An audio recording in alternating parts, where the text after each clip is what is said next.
I'll take it. Oh, yeah, That's a more good recommendation, everybody. Morning.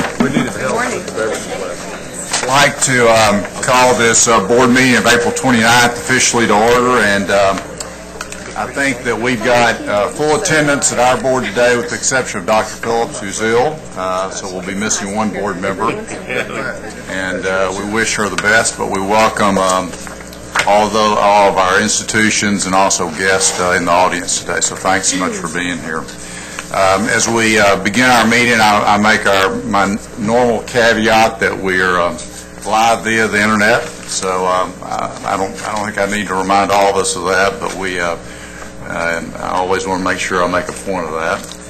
And before we jump into the agenda today, I want to recognize a few people. And the first of these is a little bit difficult for me because we are losing one of our board members. This is her last meeting today, and that is our student regent, Heather Morris. And we had a dinner last night and had several comments, very nice comments said about Heather, but I'd like to, there's an official resolution that I'm going to want to read into the record recognizing her, but before I do that, I just want to tell you a little bit about Heather. If you've been here for the last year, you've gotten to know Heather very well. And, you know, when I think back to the student regents and when that was originally put into place probably 2 or 3 years ago, you know, when I look at Heather, she is really the epitome, I think, of what leadership was thinking about in terms of having students serve on these our institutional boards and our board. She has brought the voice of the student to us, and that's extremely critical because I think probably 6 years ago when I came to the board, I don't think we were hearing the voice of the student. And she has just done an outstanding job in that. The other thing is, I will tell you, she's been very knowledgeable.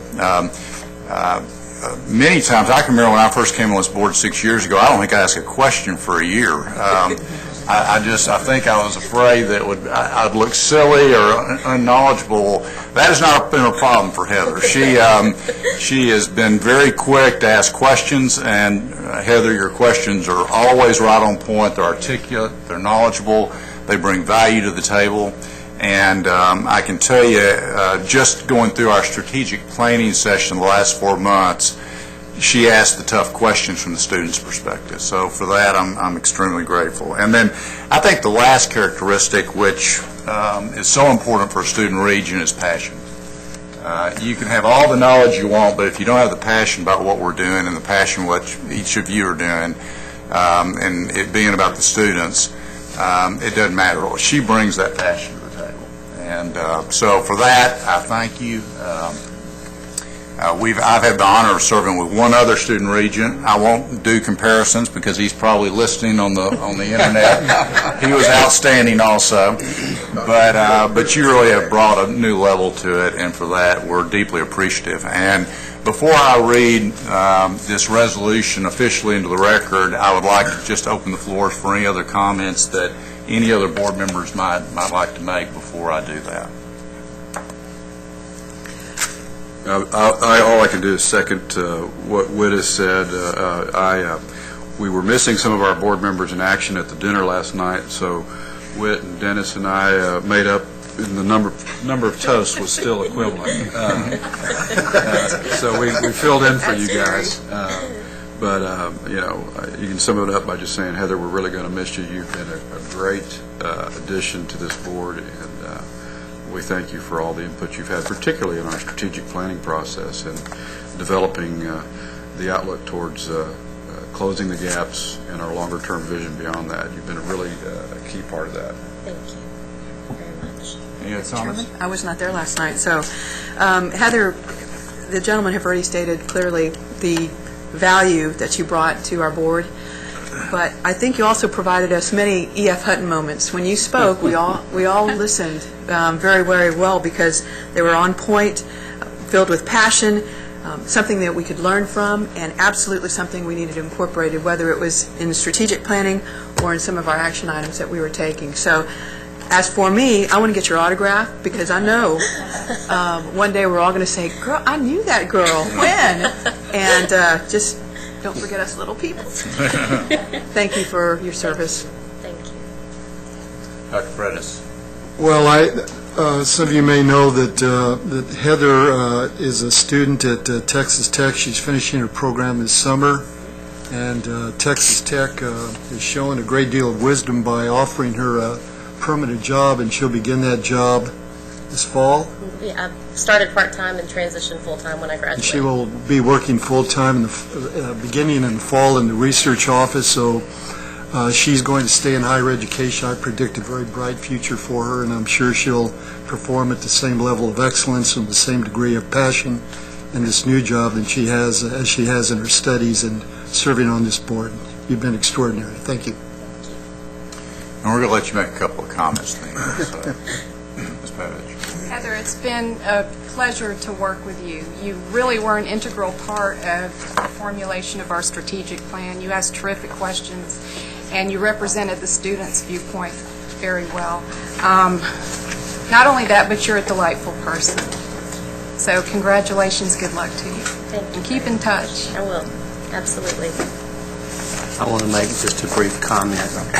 When I got home last night, well, I got back to the room last night, my wife, of course, was with me last evening, and it was the first time she's been able to join me at a social dinner that I very much enjoyed. And she said to me, you made Heather and I tear up last night. And so I didn't have any intentions to do that and did not even realize that had occurred. And she said, it was when you mentioned her husband. And I think sometime a lot of us forget that a lot of us would have a difficult time making the sacrifice and doing what we do to serve the public without that support that we get from our spouses, those of us and our significant others. And I know that I couldn't. And so that's been something that I've always enjoyed, seeing the two of y'all together, and the fact that he's been there by your side to support you as you've served the citizens of the state. And so, in lieu of not making me you tear up again, I'll hush. But you've been in the short period of time I've served with you, you've been a world-class person, not only in what you've brought to this board, but as an individual. I'm one of those guys that I'm at that age now, I say to a lot of my friends, I've been around a long time, and I've seen a lot of people, and young people, serve in the capacity in which you've served. I can't think of anybody that's outdone you, and that's as sincere as I know how to say it. You've got a bright future, no matter what you choose to do. My wife told me also something interesting. She said, I heard her husband say, I guess he's a nurse? He's does diagnostic ultrasound. Okay, well, anyway, I thought it was, she didn't tell me this, but everyone, you were sitting next to her, apparently y'all had a good conversation. She said, he told her that he would be willing to follow her career because his was much more flexible. And that, that's you've got something very special there. Absolutely. And I'm happy for you. Thank you. Thank you, Dr. Colton. Any other comments before I read this resolution in the record? I have some comment. I have been sitting next to her. I'm one of the new board members, and I don't understand some of the abbreviation and acronyms. She has been helping me. That's the reason we set you over there. So I'm going to miss that, Heather, thank you very much. You're very welcome. Thank you, Dirk. I appreciate it. Okay, I'm going to read this resolution officially into record. Whereas Heather A. Morris was appointed as the student representative of the Texas Higher Education Coordinating Board by Governor Rick Perry on June 1st, 2009. And whereas during her tenure on the coordinating board, Ms. Morris served with great enthusiasm on the Agency Operations Committee, Closing the Gaps Committee, and Strategic Planning and Policy Committee. And just a little diversion, when I asked her to be on a committee, she wanted to be on every committee. And no other board member is asked to be on every committee. So that is the exuberance of youth, I can tell you. So, Ask her now. yeah. Ask her now. Wait, can I say something? My response was, do we have to? As opposed to hers. Going back to the resolution. Okay, whereas Ms. Morris's exceptional leadership skills were instrumental in bringing together on several occasions fellow students to share information and develop strategies for increasing student success in higher education. And whereas Ms. Morris took the lead in gathering feedback from students from across the state on statewide policy issues such as electronic textbooks, in the coordinating board's strategic planning process to develop an accelerated plan for closing the gaps by 2015 and a long-term vision for Texas higher education in 2030. And whereas her thoughtful recommendations, her insightful comments, deep passion for education expressed at board meetings have greatly contributed to the board's understanding of the student's perspective in all board deliberations. And whereas the board, its staff, and all current and future students in Texas will benefit from her active participation and dedicated service on the board. And now, therefore, be it resolved that the members of the Texas Higher Education Coordinating Board on this 29th day of April 2010 express our deepest appreciation to Heather A. Morris for her distinguished service as the student representative of this board and her unwavering dedication to higher education for all students of Texas. And be it further resolved that the resolution be included in the minutes and that a copy of the resolution signed by the members of the Texas Higher Education Coordinating Board be presented to Ms. Morris in recognition of the high esteem in which she is held. If everybody would join me in recognizing Heather Morris.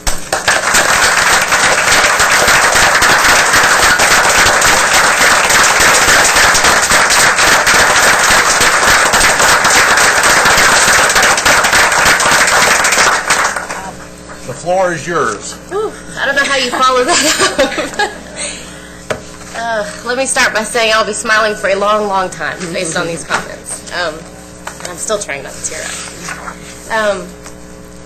It has been such a privilege and such an honor to serve with all of you. I want to thank the governor for this opportunity, for the appointment that I've been given. It's been such a unique learning experience for me and such a privilege to get to serve. It's been an extraordinary opportunity to work with the other student regents and bring them together and hear their feedback and get their insights. That was a tremendous experience as well. And getting to know the different members of the board and agency staff has been such a privilege. I've never met a group of people who work harder and longer and more diligently for higher education and on behalf of the students. And that's such an encouraging thing to know, to take that back to my campus and other campuses and let people know how many people we have in our corner, how many people fighting to make sure that we have the best opportunities available as students and that things are set up in as optimal a way as possible for our success. And that is a tremendous, tremendous gift that you give of your time. And it's just been such a tremendous opportunity. And I want to say thank you to everyone for the hard work that you do for students. We really appreciate it. We may not always tell you, but we really appreciate what you do on our behalf. And thank you so much to this board for taking me in and for teaching me what I needed to know, for treating me as a colleague, and for letting me thrive in this environment. Thank you so much.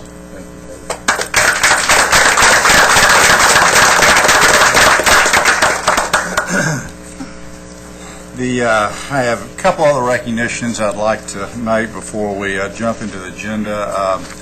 I'd like to also recognize Chloe Walker as the recipient of the Kenneth H. Ashworth Fellowship Award for 2010-11. For those of y'all who are not familiar with that award was named after one of our former commissioners. It provides a $2,000 scholarship to students with financial need who are enrolled in graduate programs in public affairs, public service, or public administration. Chloe cannot be with us today. She's studying at school. She is a JD MSW candidate at the University of Houston Law Center and UH Graduate School of Social Work. But we wish her the best and congratulate her, and we will send our best wishes on from the board to her. I would also like to take the opportunity to recognize a few new presidents and chancellors. I don't know if all these people are in the audience, but if you are, I'd ask you to stand and be recognized. Is Brian McCall here, the Chancellor of Texas State, here today? Okay. Dr. Gene Conway, Eastville College. Gene, great to have you. And then Mark Negliazzo from Texas A&M Central Texas. Is he here today? Okay. Thank you. And then, Mr. Hinton, I think that you had a recognition you wanted to make. I do indeed, Mr. Chairman. We have a very accomplished lady here in our audience today that I want to introduce. Her name is Johnette McCowan, Dr. Johnette McCowan. Last Friday at Texas A&M University Commerce, she was presented as a distinguished alum of that university.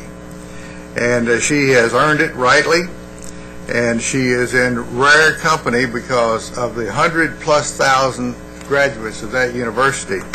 We only have 111 that are distinguished alums, and Jeanette, it makes it 112. So she is indeed with a lot of very important people that have done very successful things around this world, literally around this world.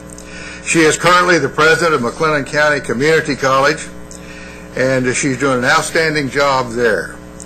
And I would also say that in addition to taking on a very serious and difficult task when she became the president, she has done it with great finesse, and she's able to move through a crowd without creating friction, and she's just a delight to work with. But I also would tell you that she has some characteristics that I sense that, if need be, she has a velvet glove over a mailed fist. And she's going to do great things in this state and for that college, and I suspect other universities as time goes on. Johnette, would you please stand up? Let's give her a big hand.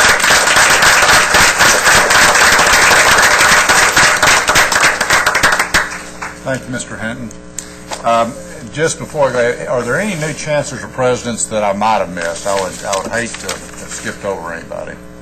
I'm not necessarily new, but I'm permanent. You're here every meeting, I know that. We're glad to have you. And Dr. Maria Hernandez Ferrier, do we recognize you as a permanent Texas A&M San Antonio permanent president?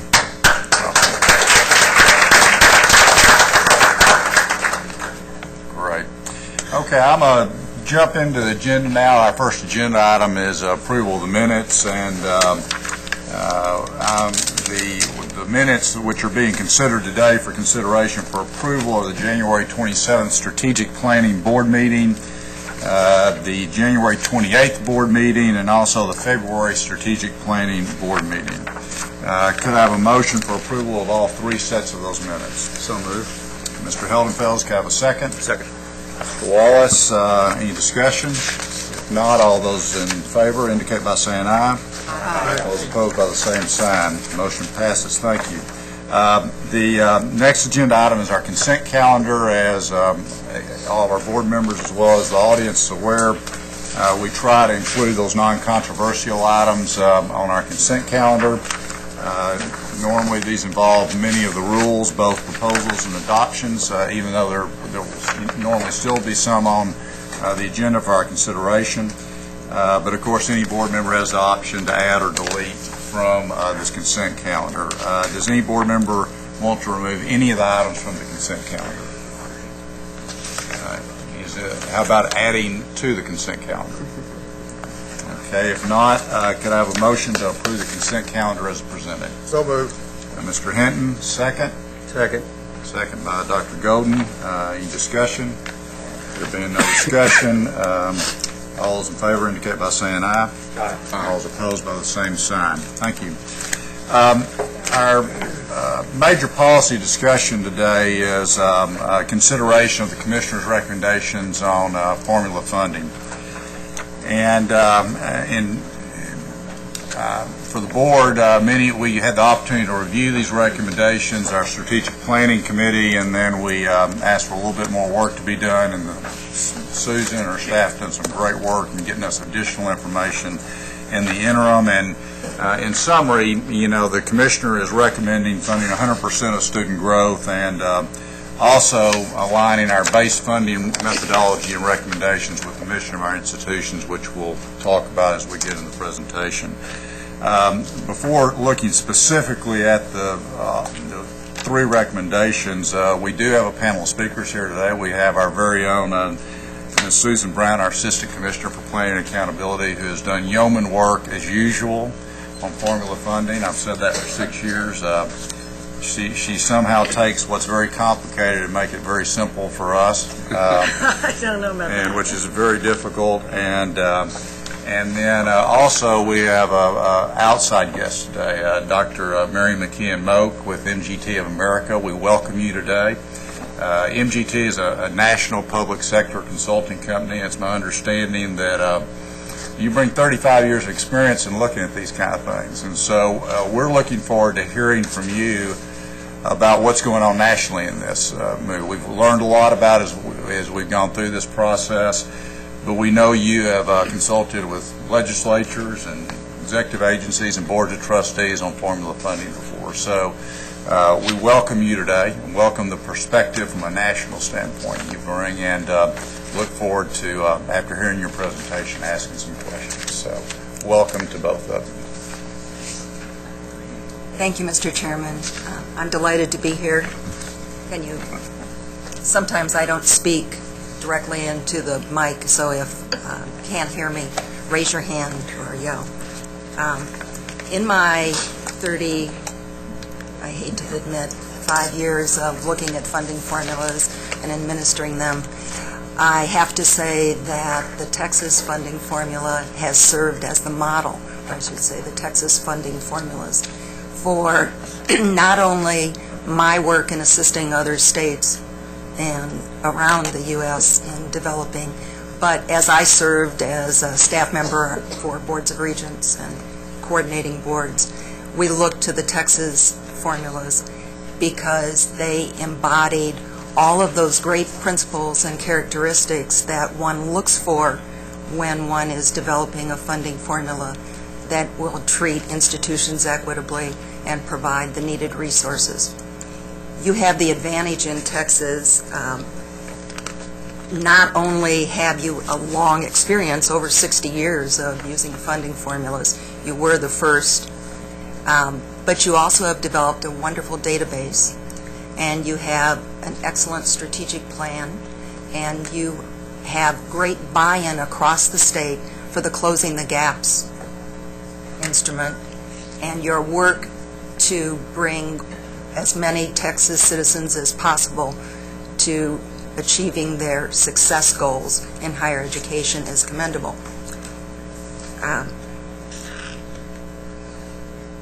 When the last time we did a survey of the states was 2006 to look at who was using funding formulas, there were 38 states that were using formulas then.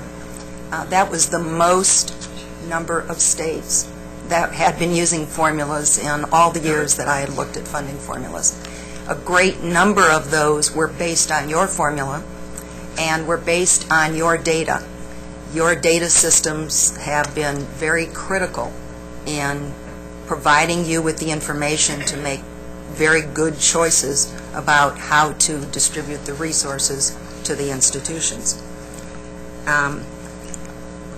In 2006, there were only 11 states that reported that they were using performance funding. That doesn't mean that all the states were not developing or had accountability measures, but in the sense of true performance funding, where part of the state appropriation is allocated to the institutions based on performance indicators or accountability measures, only 11 states in 2006 were using them. That's because in the early part of this century, if you will, there was a perfect storm in the funding of higher education, and states stopped using their funding formulas.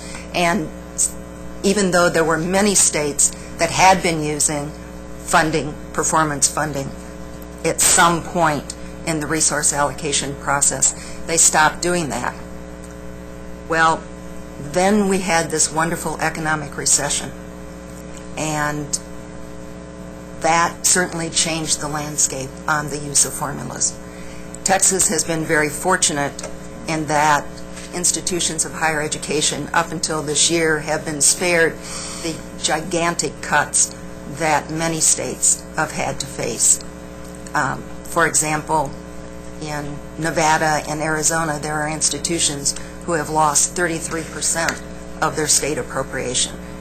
That has required some very significant reallocation of resources within the institution, and it also has resulted in extreme increases in tuition and fees. It's the only way to provide the services. Can I interrupt for a minute? We're reloading your presentation. Keep going. The audience, if you got a copy of this, you might follow it along and stuff. So we're in your copies, and so we are reloading it. So because of the economic recession, there has been a restricted use of formulas. One would think that since formulas are designed to distribute funds equitably, that when there are cuts, states would use formulas to allocate the cuts so that every institution would end up with an equitable amount of resources. However, almost all the cuts are made across the board, or straight percentage cuts, and then let the institutions decide how they're going to use that. There are many, many different formulas that have been used across the states. Some use cost data. Some have separate calculations like yours used to have for the cost of the physical plant, the cost of student services. And so there are so many permutations and combinations, and to somebody like me, this is all wonderful stuff to study, but it's very boring, I'm sure, to other people. When we look at performance funding, there has been a long history of performance funding in higher education. Tennessee was the first state to use performance funding in 1979, and Tennessee started with approximately 2% of the appropriation, which was allocated based on 5 different performance measures. They've now increased that to 5%, but that's over 31 years of experience with performance funding. At the height of the use of performance funding, 24 states were using performance funding, that is, allocating a portion of their budget. The one exception to that was South Carolina, which was 100% performance funding. And we look at South Carolina, which I'll talk about in a few minutes, as a failed example of performance funding, and I'll explain why later. As I mentioned, with stagnant funding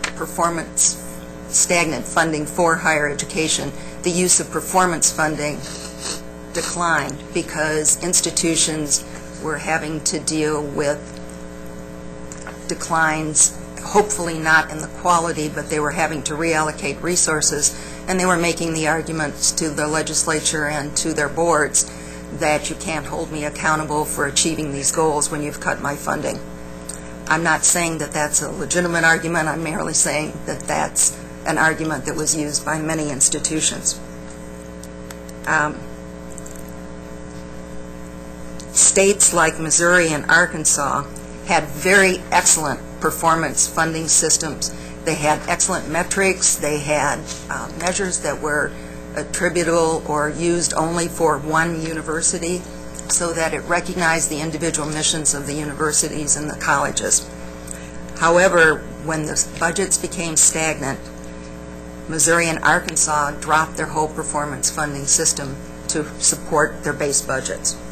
They have also taken very big hits in terms of their state appropriations. In the last few years, however, we've seen an increase in performance funding tied to state goals and led by outside funding from the Bill and Melinda Gates Foundation and the Lumina Foundation. And Texas is one of the Lumina states, and you have a $2 million grant to work on making higher education more efficient by graduating more. And the Lumina goal is to increase the number of degrees by 60% by 2025, with the stated purpose of improving the economy of the United States. Not all states are Lumina states. There are only 7 states: Arizona, Indiana, Maryland, Montana, Ohio, Tennessee, and Texas. But not all performance funding is tied to a grant from Lumina. I want to look at some of the states that I think you've been provided information before about Ohio, but I want to talk about Tennessee. The focus of performance funding in Tennessee has changed to align much more closely with state goals and missions and the contributions that the institutions are making to the economy. They also linked it very clearly to the strategic plan for higher education in Tennessee and to individual institutions' strategic plan. They just, in 2010, modified their performance funding criteria and measures, and they are phasing it in to provide stability and funding to the institutions so you can predict your budget, to provide flexibility to the institutions to plan and to use the resources the best possible way, to make it as simple as possible, and that's very important. Your funding formula is not, in the past, even though Susan has done a wonderful job of making it appear simple to you, it's a very complex formula, but it has to be to recognize all the differences in the institutions and to treat them fairly. And they also want to ensure that there is transparency in the method of funding for all of the stakeholders in higher education, and that really is every citizen in the state of Tennessee. They've had broad statewide agreement on what the outcomes measures should be, and right now they are providing incentive fundings for retention, for transfer, for access, and for enrollment of adult learners, and that's for institutions where the enrollment of adult learners is a very important part of their mission. How they calculate this is they get points, sort of like they're using in Ohio and sort of like they use in Washington, for certain outcomes, like the number of bachelor's degree recipients, or at a research university, the number of doctoral degrees, or the amount of research funding at the community college for completion of 15 credit hours, for completion of a remedial math class. And they total up all these points that are weighted and multiply that by the average SREB, and Texas is a member of the Southern Regional Education Board. I'm sorry, that was another one of those acronyms that we throw around in higher education. By type of institution. They add to that fixed cost, and because they have had very good data systems for 40 years, they have a pretty good idea what the fixed costs of providing a university. And the fixed costs are those costs that you have to open an institution of that type on the very first day before you've even enrolled a student. Then they add to that some incentives or other performance funding. Now that it's very complex, but it comes across as very simple because it's just this calculation of the number of points times an SREB salary, and you add two things in. Ohio is another state that also has a long history of performance funding, and Rich Petrick from the Ohio Board of Regents has come and presented to you, I understand, on several occasions. They have also used funding formulas, and they started patterning at the very beginning on the Texas formula and then changed to a very even more complicated system with 26 different models that they use to determine what an institution should receive from the state. They've now moved from activity-based to outcomes-based funding, and they've increased the amount of funding that is allocated based on performance or accountability measures to 10%. They did this over a long period of time, basically 30 years. They moved from 2% to 4% to 6%, and now they're up to 10%. They have done this with a very long process that has involved all the stakeholders and has come about with broad statewide buy-in. There was a governor's commission in Ohio approximately 5 years ago under a different governor. nevertheless, that tied higher education to the economy. They are phasing this in over 2 to 4 years, and even though they've had long history and have very good data systems, they continue to have persistent data problems as they're moving to some of these new measures because the data are not as good. There's a statement that that which is measured improves, and that which is measured you get better data. They're still working on that. Theirs is based on course completions, not credit hours attempted, and it's differentiated by level and field.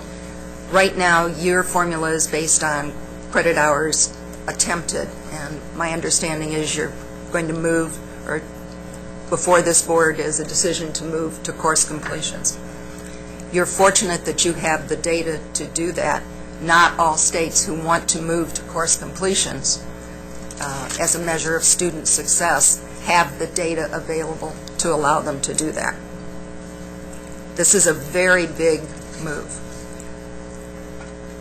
They also are using what are called momentum points for the community colleges and also for the four-year institutions, but they're a little bit different momentum points. And I'll explain Washington's momentum points in just a minute. These are very big moves in Ohio, and so they are phasing it in over a period of time, and they're adjusting as they go along so that as they find the little quirks, it's changing. They are basing their momentum points on research that was done by Columbia University with funding from the Gates Foundation for the Washington Community and Technical Colleges. Momentum points are places, critical points, that are measures of student success, such as passing a math class, which is a gatekeeper. If you can't pass a basic math class, you aren't going to be successful in higher education. I don't know why that is, but that's what the research from Columbia University found. The financial incentives in Washington are based on an increase in student achievement as measured by those momentum points, which are passing remedial math, passing remedial English, 15 credit hours earned, 30 credit hours earned, completing 5 credit hours of college-level math, which as a math teacher, I'm gratified to hear that that's a very critical point. Getting a certificate, but all of these things are tied to the goals of the students, and they survey the students at entry to determine what the student's goals are, and then tie whether that student is successful in their community college career to whether they achieved their goals. In order to do that, you have to have the ability to survey the students and to, at the beginning of their career and at the end. Their first year of funding was based on a baseline, just the total number of momentum points that they earned. In further years, it's based on the increase in momentum points. You have to have really good data systems to do that. In South Carolina, the failed experiment that I mentioned, South Carolina still has a funding formula. The funding formula, which is based on your funding formula with South Carolina data and based on some SREB averages for things like library funding and student services funding, determines the amount that each institution needs. But how much each institution gets is based 100%, allegedly, and I say allegedly because it didn't work out that way, on their accomplishment on what was supposed to be 26 indicators or performance measures. It devolved to 131 different performance measures measured against benchmarks set by peer institutions, and every institution had to select peers. It was very complex and was placed upon the South Carolina institutions by an act of the legislature. It collapsed under its own weight. I already mentioned Missouri and Arkansas that had very excellent excellent systems of performance or accountability measures, but dropped them when funding was restricted. You also can benefit in your attempts, or your going to performance funding. The American Association of Community Colleges right now has a project that is funded by the Gates Foundation and by the Lumina Foundation, and they have 2 other sponsors. That's called the Voluntary Framework for Accountability. And the American Association of Community Colleges is developing measures or metrics that are designed to measure the outcomes and processes that are very particular to community colleges. Dallas Community College District is one of the pilot sites, and you may want, as they get into measuring, at this point they're in the process of developing the metrics, and they're going to be using within the next year at Dallas and 7 other sites these kind of performance indicators. Now, I've in a very short time crammed in a significant amount of information, and I'd be happy to answer any of the questions that you might have.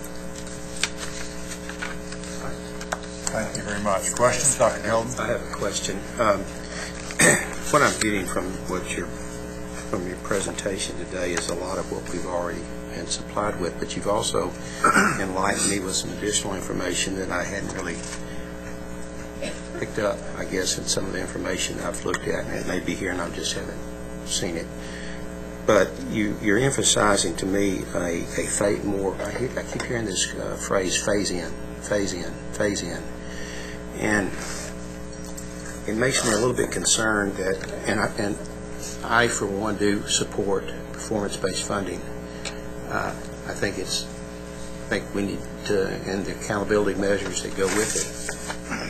But I think it's very important that we be deliberate how we begin to move into that direction and be very careful and cautious. And you've kind of reinforced that feeling that I have by continually saying the phrase phase in, phase in, phase in.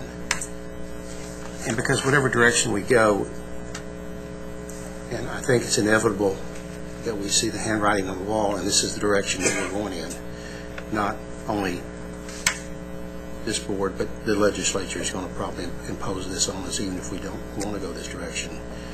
I'm a firm believer in, and some of you have heard me use an analogy of trying to figure out what direction the buffaloes are coming from, and the buffaloes are coming from that direction, so I think it behooves us to understand that and anticipate the direction that we need to be moving. But we use in the Washington model for momentum points, and I've gone back and read some of that and looked at that, and that corresponds very much with what you're telling me today, is that it was phased in. The performance-based funding was phased in over an extended period of time, and they didn't go from 0 to 20% or 10% or whatever number they're using in one step. They phased it in over a period of time and did a little bit to see what kind of effect it would have on the numbers, and then fine-tuned it along the way. Is that what you're saying? Yes, that's exactly what I'm saying. Do you feel like, based on your experience of 35 years, and I'm trying to draw from that because you're bringing a lot to the table here today, and we want to learn from it. That's the reason, obviously, you've been asked to speak to us, to keep us from maybe overreacting to some of the pressures that I feel oftentimes from legislators, because they're putting some pressure on us to increase the accountability, and rightfully so. We're not scared of being accountable. No one here involved in higher education has any objection in my mind, and nor have I spoken with anybody that is overly advertly against being held accountable. But we want the time necessary to make these adjustments so that we can prepare ourselves for the changes that are headed our direction, and not be forced to make such abrupt changes in such a way that might catch us unprepared. And so would you say, based on your experience, that that's a better approach to implementing performance-based funding, And do you find that, based on your experiences of looking at other states that have done this, that a phase-in approach over a period of time, and a lot of what the commissioner is proposing has almost everything that we're proposing, from what I can tell, has a phase-in approach. The momentum points from 0 to 10%, I don't know quite whether I want to say that that's the type of step we want to make all in one leap, but I think there's still wiggle room there. There's still room for us to talk about that and negotiate that in terms of what we all want to be the best for the state.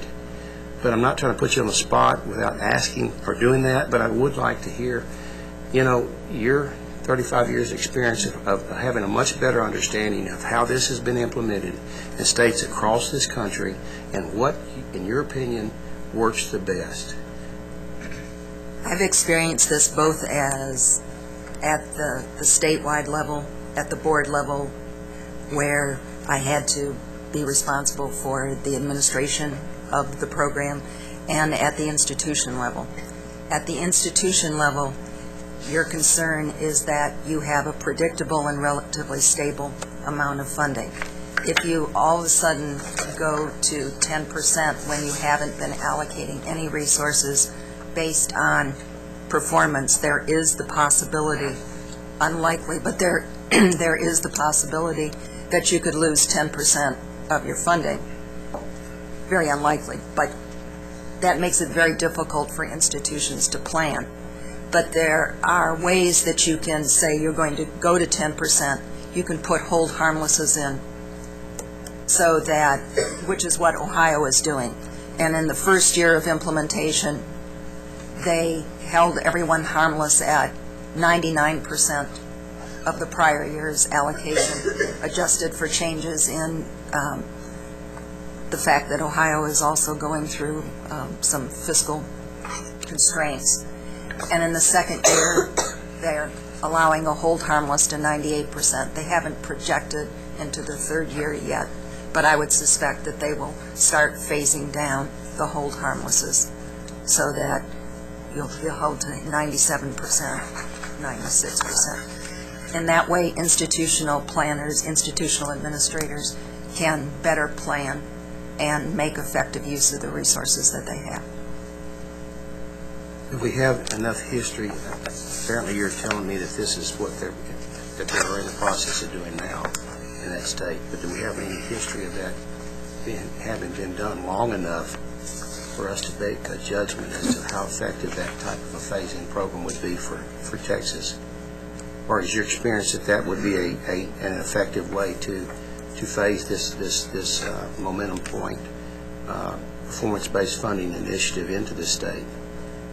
Is any best practices, or are we plowing new ground here? Or Washington State apparently is the model that we're looking at, and they started at 1% and then phased in over a period of time up to, I think, 10%. They're going up to 10%, Yeah, yes. they're in the process of going up to 10. In phasing in, Tennessee phased in, and Tennessee has had performance funding for 31 years, and they phased it in, and it didn't. There were lots of cries in the first year about the 2%, but after the first year, people saw that they could plan effectively their budgets, and over the time period, Tennessee has gone up to 10% now, and Ohio also started phasing in many years ago, and so the fact that they're at 10% right now, if you have a hold harmless, it doesn't hurt the institutions as much. I'm concerned, and I think it's vitally important that we get buy-in from all of our stakeholders across this state, and this board is very sensitive to that, and I think very open from the short period of time I've been on this board, and to listening to all of our stakeholders and making sure that everyone has their voices heard, because our goal is to make it work, and we don't have all the answers, and I don't think anybody on this board pretends to have all the answers, but I think we can learn from things that have already been done and listen to people that have had the experience of having done it, and ultimately, by listening and getting a buy-in from everyone, then our chances for success is much higher, and that's what we want to accomplish in this process. Dr. Golden, a follow-up question might be, because I think this is something I heard you say in your presentation, is I assume a huge part of the uncertainty of this is really being able to do a look back from a data standpoint, and to be able to, look back and see with the data we've got what the impact would have been on any one institution, and whether it's completions, whether it's milestones. And I want to make sure I heard you, I think I heard you say is that from a data standpoint, in terms of historically been able collecting that data to be able to assess and measure, Texas has done I don't know if I heard the best job, but a pretty superior job as in comparative to other states. Did I hear you say that correctly? Your data systems, based on the measures that you used in your funding formulas, have been absolutely stellar. I can't say whether you have all the data because I don't know whether Susan would have to answer that.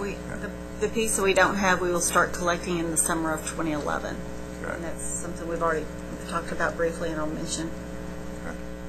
Mr. Chairman, you mentioned that in your opinion Missouri and Arkansas had excellent systems and kind of put them by the wayside during the period in which state budgets began to flatten or decline. I think Washington's had a similar experience where they were going to start at 1 or 2% and never actually funded it. With those three states in mind, were there any results in the beginning that they achieved? How quickly did they move the needle on their performance objectives? And secondly, specific to Missouri and Arkansas, what was the number of their performance metrics, the percentage that they allocated for performance funding, and the phasing approach that those states used? I believe that the maximum that they ever achieved was 5% performance funding, and they started at 2%. They had great statewide buy-in, and they also had good data systems, but in part of their data systems were not anywhere near as good as your data systems. The only reason they dropped it was because of the big declines in state funding, bigger in Missouri than Arkansas.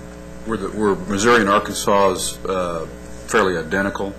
Same benchmarks, same percentages? No, the benchmarks that they used in Missouri were specific to the Missouri institutions, and Missouri institutions, if you get to the fine enough detail, had a little different goals, and there were some a little different statewide goals in Missouri than there were in Arkansas. For example, the percentage of adults with a college education was vastly different in the two states, and so their goals and moving toward their goals for increasing the college level education attainment were different. Just one follow-up. The one thing that I think this board is trying to both learn from other states and also ascertain, and this is probably a subjective question, but Tennessee's example of taking 30 years to Ohio or others who are phasing in over, say, 2 to 4 years. Which is the cart and which is the horse? Are the percentages slowly being phased in and increased because they're trying to slow disruption to the institutions, or is it just the political and institutional process of only accepting change very slowly? And had they moved a little faster with a hold harmless like Ohio is trying to do, might the results have improved more quickly? I really can't answer that question. There certainly was a lot of political funding formulas are creatures of the political compromise process. I heard that. And there was, in the case of Tennessee, a significant amount of political compromise, especially since they were the first in higher education to do performance funding. But other states learned from Tennessee. And in Ohio, they've had performance funding for a long time. They'd already gotten to 10%. But even though they were already at 10%, because they're changing the metrics and going from an input-driven, that is, the number of credit hours attempted, as opposed to they're now on the number of credit hours completed, the change in the metrics changed the way in which institutions were what amount of the institutions would receive, and so they're holding them harmless. Changing the metrics changes the game, and so if you can go to straight 10% as long as you do a hold harmless.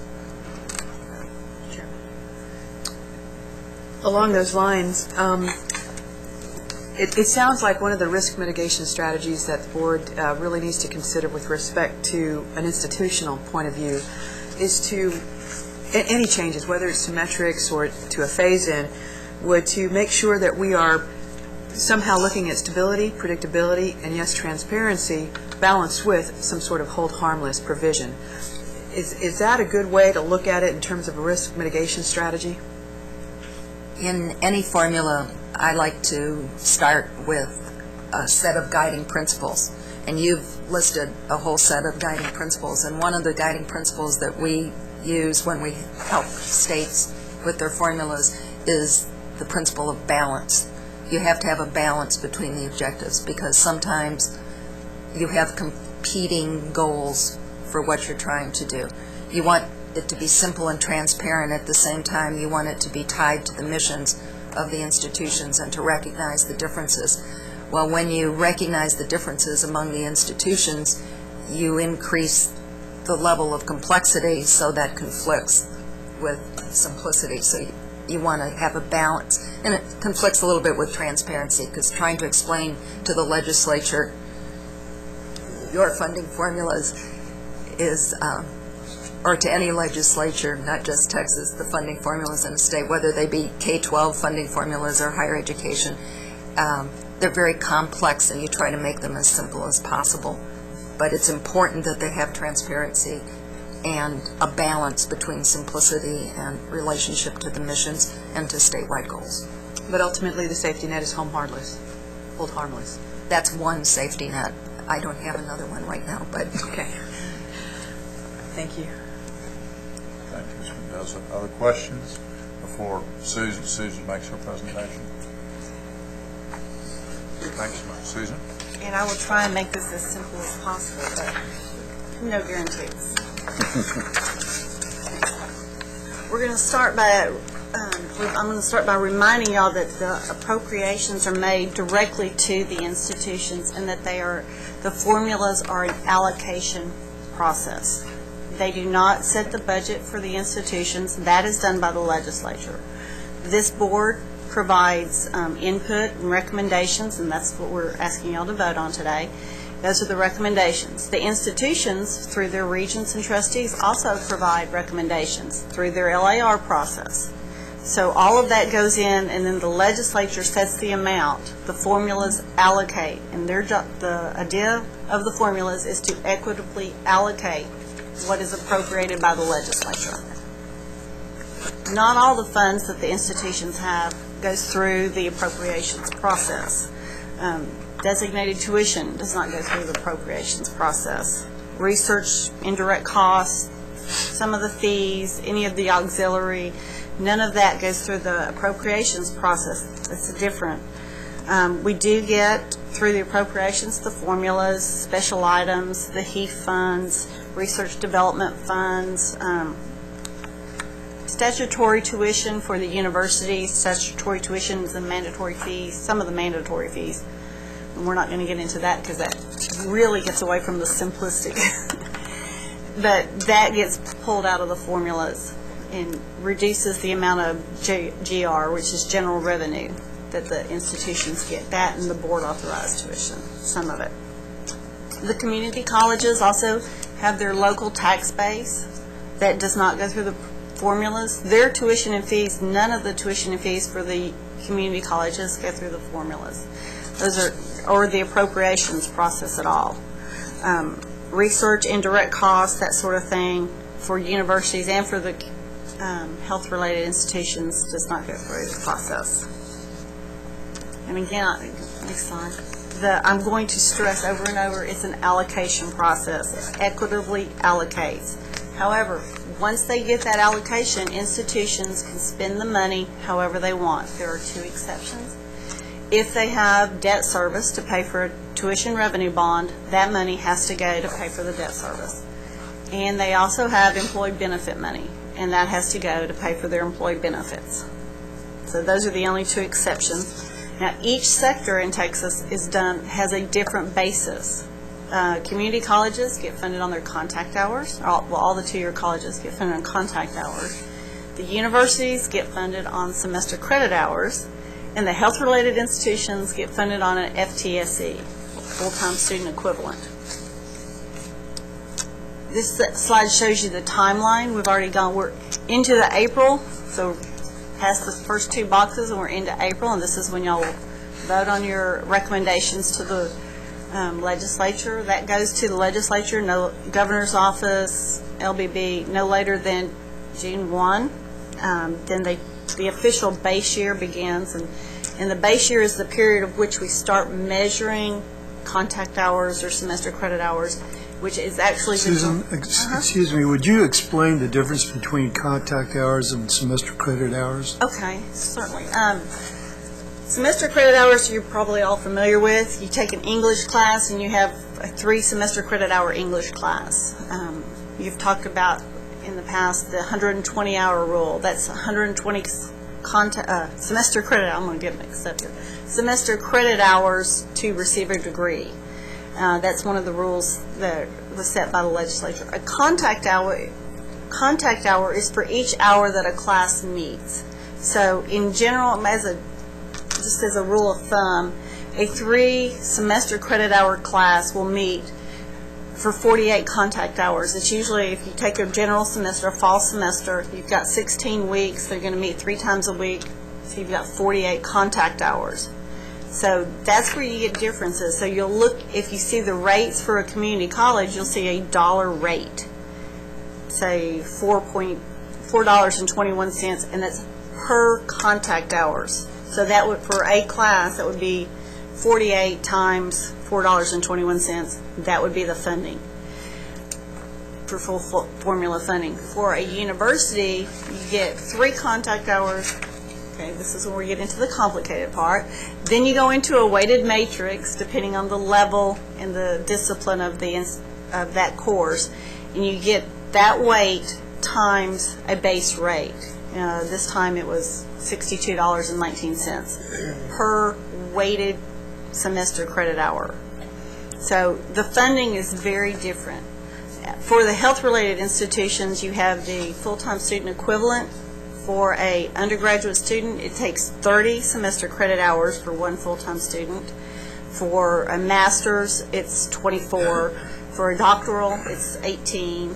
So, and then you get that, and it's times an even higher rate. I think it's $11,000. So you have very different funding rates for each of them. And Mr. Hall has a question. No. Oh, okay, you were looking for it. I thought maybe you had a question. So those are kind of the differences. The contact hour is each time a class meets, you have a contact hour. For the semester credit hour, you're looking at the whole semester and what a student is earning as far as the credits for that course. So, have I got everybody confused? Susan, why don't you give a couple of examples of the range of the weights that can be used? Okay, the rates for a contact hour, the rates are based on a cost study, and this is for the 2-year colleges. It's based on a cost study. The cost study comes up with we're recommending going from a median to a mean weight for each contact hour that an institution will receive. And those range anywhere from I think there's like $2.15 up to $8 or maybe even higher for avionics class, $20 per contact hour. For the weights, we do a cost study. We do a 3-year average cost study, and this is for the general academics. We do a 3-year cost study, and we have a matrix, and it has 26 disciplines, and then each of the levels. We have lower division, upper division, master's, doctoral, special professional across the top. We take all those costs per semester credit hour, and we put them into a matrix. Then the lower division, liberal arts, is considered a 1. Everything else gets divided by the cost that it takes to generate that lower division liberal arts class. So your rates or weights for the matrix go from a 1, which is liberal arts, undergraduate liberal arts, lower level, up to, I think, optometry 17. So for each semester credit hour generated in optometry, you get a weighted semester credit hour of 17. For each lower division liberal arts class, that has, for each semester credit hour, you'll have a weight of 1. So that's where you get the differences. Usually sciences, engineering have a higher weight. They're more expensive to produce. Doctoral courses, because they're smaller courses, they require more research, those have a higher weight also. So that's the simple explanation. Sorry. For our new board members, there'll be a test at the end. Next slide. In January, all of the information will go to the legislature. That all gets debated all during the legislative session. In March, we provide them with an updated set of information based on the most current semester credit hours or contact hours for each of the institutions. That goes through the either HB1 or SB1. I guess there'll be a HB1 this time. Bill gets signed into law in May.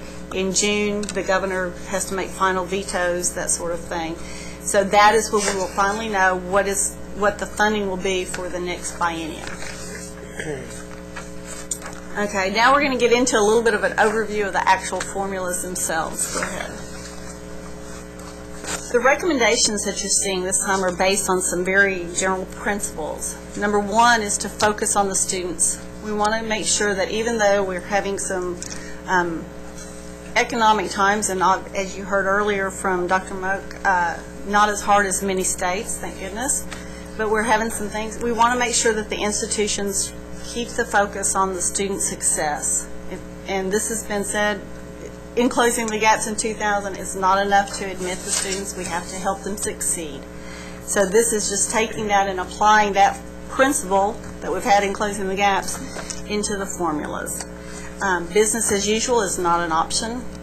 We've already been asked to identify the 5%. Nobody knows exactly what's going to happen in the next session, so that's fairly obvious. And then it also is based on the shared responsibility, and I'm sure you've heard the commissioner talk about that. Everybody has a share in making things work. The state providing adequate funding for the institutions. Institutions are the direct contact point with the students. They have to provide the support that is needed for those students, depending on where it is. Some students start at a very high level and they may not need very much support. Some don't, and they need a lot of support, but it's up to each institution to provide the appropriate support. K-12 system, we need to get students that are better prepared. College readiness standards, there's a lot of things that y'all have seen come through the process here that are helping with that. Students and families, we need to make sure that the students understand that they need to be not only academically but financially prepared as well as possible.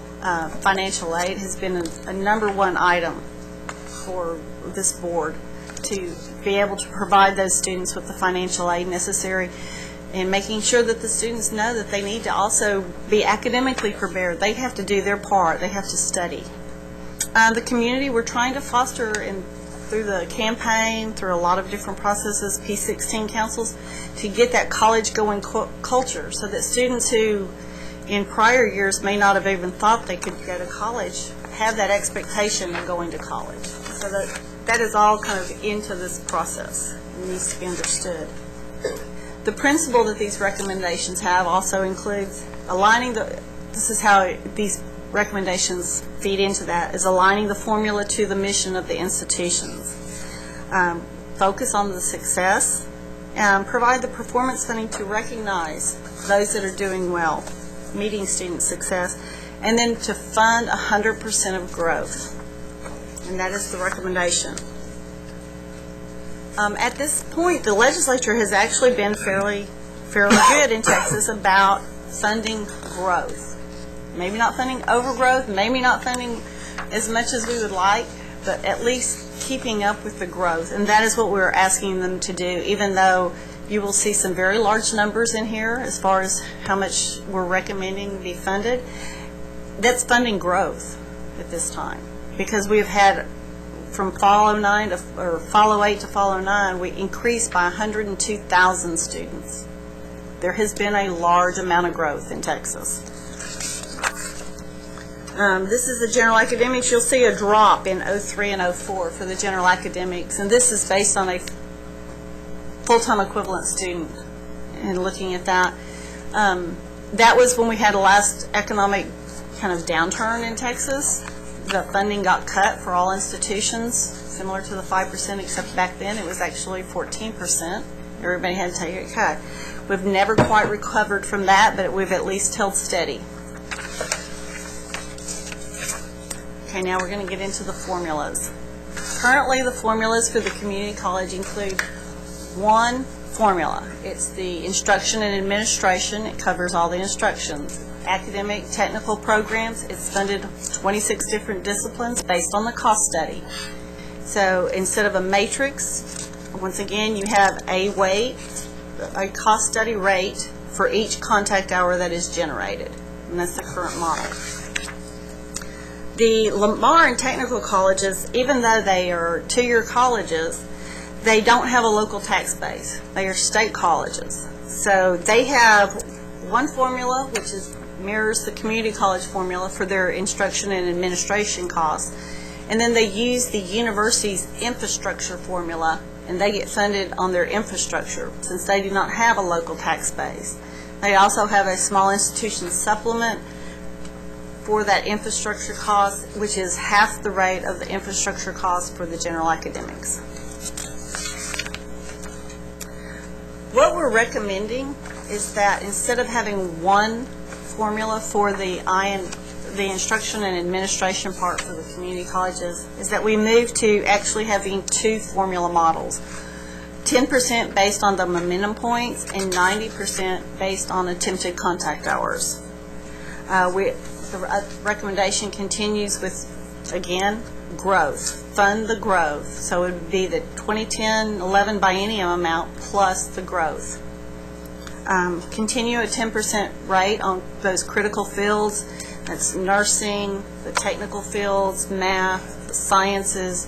Those are the fields that are listed in closing the gaps. Those are the areas of that we need additional graduates in.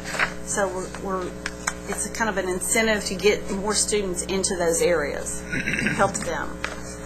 We would also like to continue the trustee of the developmental ed funding, the $5 million that was allocated or appropriated last session to the coordinating board for those pilot programs. Programs are just getting started. We want to be able to take what we learn out of those pilot programs and push those out to the other institutions, the ideas, the successful ideas, to be able to do that. And so that's what we're, and then continuing the alternative teacher certification and small institution supplements that the institutions, the community and technical colleges receive.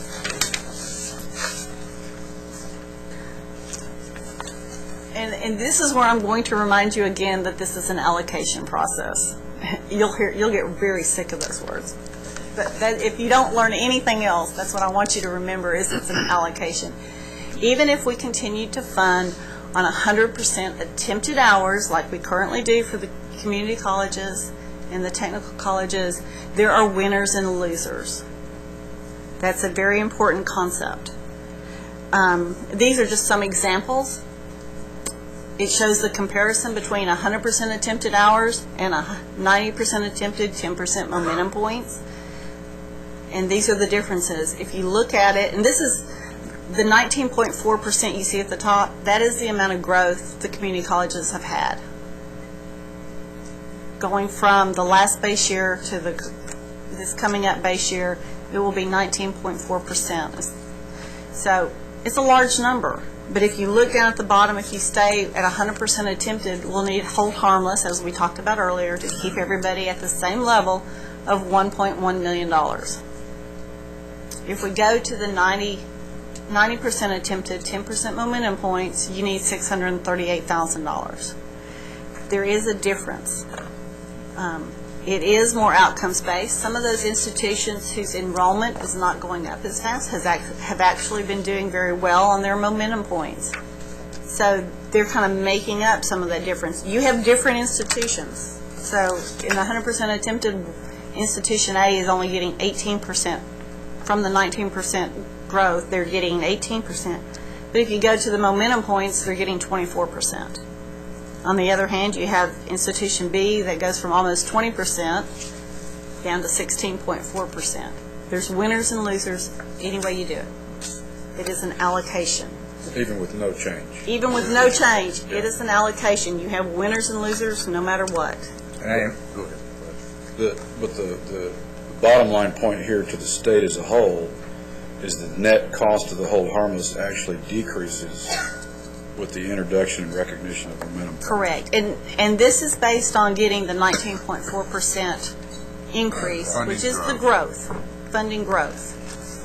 I think the other important thing, especially for the new board members, this is under either alternative, the total funding under whether we did 100% attempted or went to the 90-10, the same amount of money goes to the institutions, the same bottom amount goes to the institutions. The same bottom amount gets split between the community colleges and the technical colleges. That amount recommendation is not changing. One thing is unclear to me, and would you clear this up for me, Susan? And is there going to be, with the emphasis that we're placing on developmental education, is there going to be any, is there incentive funding in our budget or our proposed budget or recommendations to fund the I know there's a lot of emphasis that we're placing on developmental education, but is there incentive funding to the institutions to support that initiative that we're proposing?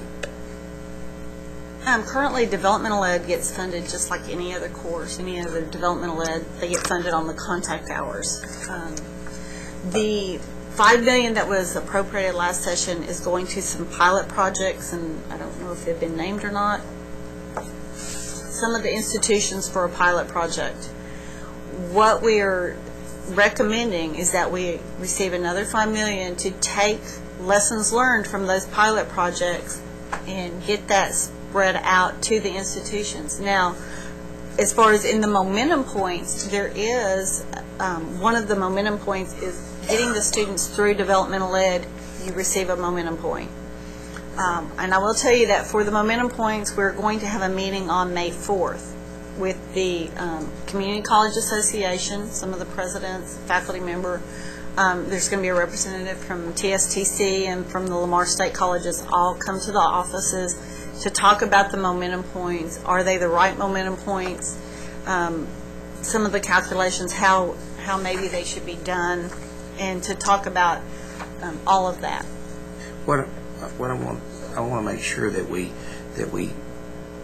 don't structure this in such a way that there's not any incentives for our community colleges to be very aggressive in going after those marginal students that require developmental education. And that they would be getting the momentum points for those students that they get prepared, that they help get prepared. The first momentum point, Dr. Golden, is, and it ties to successful completion of developmental education, and the goal there is we're getting maybe 20% of our students in developmental ed successfully completing today. So the thought being, if you can tie some momentum points to that to move that number up in terms of successful completion of those developmental courses, and provide funding that ties back into that success. What I'm concerned about is if we don't properly incentivize that those institutions that are primarily responsible for developmental education, that there could be a shift of those students into basic adult education programs, and that's not what we want to accomplish. Because there needs to be money attached, and I can see where we're doing that, but the question is, are we doing enough? Probably not, but we're probably doing all we can. Well, we're, as some sort, yes, but, one of the other things is we do have an adult basic ed funding that we received that will help. Right now, some colleges do not get any kind of adult basic ed funding. They don't. There's 24 that get some funding through TEA. It's a federal grant, goes through TEA. What we're trying to do is to help them separate those students who should be adult basic ed from the students who are truly developmental ed, which are different levels of students, and fund the adult basic ed the way they should be as adult basic ed students, and not try to put those students into developmental ed, because it's not fair to the student, and it's also not fair to the other students in the class to have such a differentiation. So we're trying to work at it that direction. Thank you. The next slide shows $353.3 million to fund the growth. Now, and this is just a reminder, last session, for the 10 and 11 session, there was $15 million from ARA funds that went into the formula for the community and technical, or actually just the community colleges. This is strictly community colleges. So that is amount that would need to be made up out of general revenue on top of the $353 million. So that's just a kind of an FYI. Critical field premium is already included. Enrollment growth, we're not requesting an increase. That is for those institutions that have dramatic enrollment growth. There's a percentage set. It's been as low as 3%. It's been as high as 8%. That is, if an institution got over that amount of growth, then the funding went to the institution. Additional funding went to that institution. The next slide shows that. Back up one. That for the instruction and administration, this is for the technical and Lamar State colleges, that they would get an additional $24.2 million to cover their growth. Infrastructure support would go up $4.5 million because of the growth in their infrastructure. And the small institution supplement would actually drop by $0.4 million, $400,000, because some of the institutions have increased their size, so it phases out from 5,000 to 10,000. So some of it would just go down a little bit. This is kind of a summary of the Commissioner's recommendations. And the big thing here is to fund on momentum points and attempted hours, and then you can see the amounts and the percentage change for each of the sectors. Are there any questions about the community college part of this? Susan, I think it's important to recognize that of the estimated 19.4% growth, and correct me if I get this wrong from memory, but community colleges and technical colleges have already incurred 13%. Correct. From the end of the last base period till this fall or this spring, the numbers, they've had a 13% increase. That's actual growth, and we're projecting out another 6%, 6.4% to get into the base year. And so that's where the 19.4%. Thank you very much for reminding me about that. Okay, we're going to go on into the general academics. General academics actually have 2 formulas and 2 supplements. One is for instruction and operation, and that is that matrix that we talked about earlier. The other one is the infrastructure. That's their facilities, maintenance and operations, that sort of thing. They currently have 2 supplements. One is the teaching experience supplement. That was a supplement that provides 10% bump for putting a tenure track faculty member into a undergraduate class. That supplement has been in place 10 years at least, maybe longer. We have not seen any change in their behavior at all. So you'll see a recommendation on that. The small institution supplement actually phases in, or phases out, from 5,000 in headcount enrollment down to 10,000, and it's a proportional phase out of that. The Commissioner's recommendation following those lines is growth. Fund the growth for those institutions. However, the big change would be to calculate based on the semester enrollment at the end of the semester instead of at the beginning of the semester. This is and we're going to, requesting to phase that in over a 4-year time frame, so it'll be 25% the first year, 50%, and then the next biennium it would be 75% and 100% phase in. However, in recognition that institutions do not admit, all the universities do not admit the same type of students, we're also requesting a 5% supplement based on at-risk students. So the semester credit hours generated by at-risk students would have a 5% bump, and this is the piece of data that I said that we're starting to collect, but it would currently be funded at the lower division liberal arts level, which is because most of the students drop their courses in the lower level. Freshman, sophomore courses get dropped more than by the time you're a junior and senior, you're like, get me out. So, Susan, explain please what the definition of an at-risk student is. okay, at-risk student there's a lot of ways a student can be considered at risk. One of those is to be on Pell Grant, so have financial need. That's one of the ways. The other way is if you start part-time. There's a lot of research that shows that part-time students do not complete as quickly as full-time students. So this is an incentive to help get those students going. The other one is to have be older when you graduate. Okay, I'm going to use older in a relative term here. Not come directly from high school. So if you're over 20, okay, not very old. If you're over 20 when you enter college, you are actually, life has already come at you, and sometimes there's a lot of research that shows that you're not as likely to complete.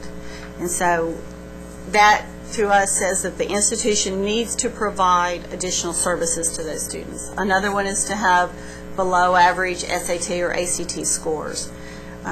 This 5% bump or supplement for at-risk students is to help those institutions provide services for those students to help them complete the courses so that then they would not be disadvantaged at going to completed hours, funding on completed hours. To do this, we'd also have to move the base year back one semester. So instead of being funded on a summer, fall, and spring semester, it would be a spring, summer, fall. So it would be back one. Also, the teaching supplement, and as I mentioned earlier, we have not seen a change in 10 years in how teachers are assigned to courses. So we would like for that funding to be rolled into the base funding because the institutions have already basically been considering that part of their base funding. We would like to continue just to roll that into the base amount of funding. We also want to continue what we call dramatic growth fund, trustee of the coordinating board. So because we're moving the base year back for those institutions that are growing very quickly, this would provide us, just like it does for the community colleges, a amount of funding that we could allocate to the institutions to kind of make up for the growth that they're having, to fund them a little bit, because the funding system, because it's out for a biennium, it's a 2-year period. If you're growing very quickly, you could actually be at a disadvantage as far as the funding amount. And then to continue the performance incentive funding, that's that $80 million for performance funding. This slide is similar to the one that we had before, and you have, again, differences. You have winners and losers if you have it based on attempted hours, or if you go to the phase-in completed, which is the Commissioner's recommendation with the at-risk. And you would actually, again, have less of a hold harmless amount if you went to the phase-in. There is one institution whose enrollment has been dropping, who would need the hold harmless amount either way.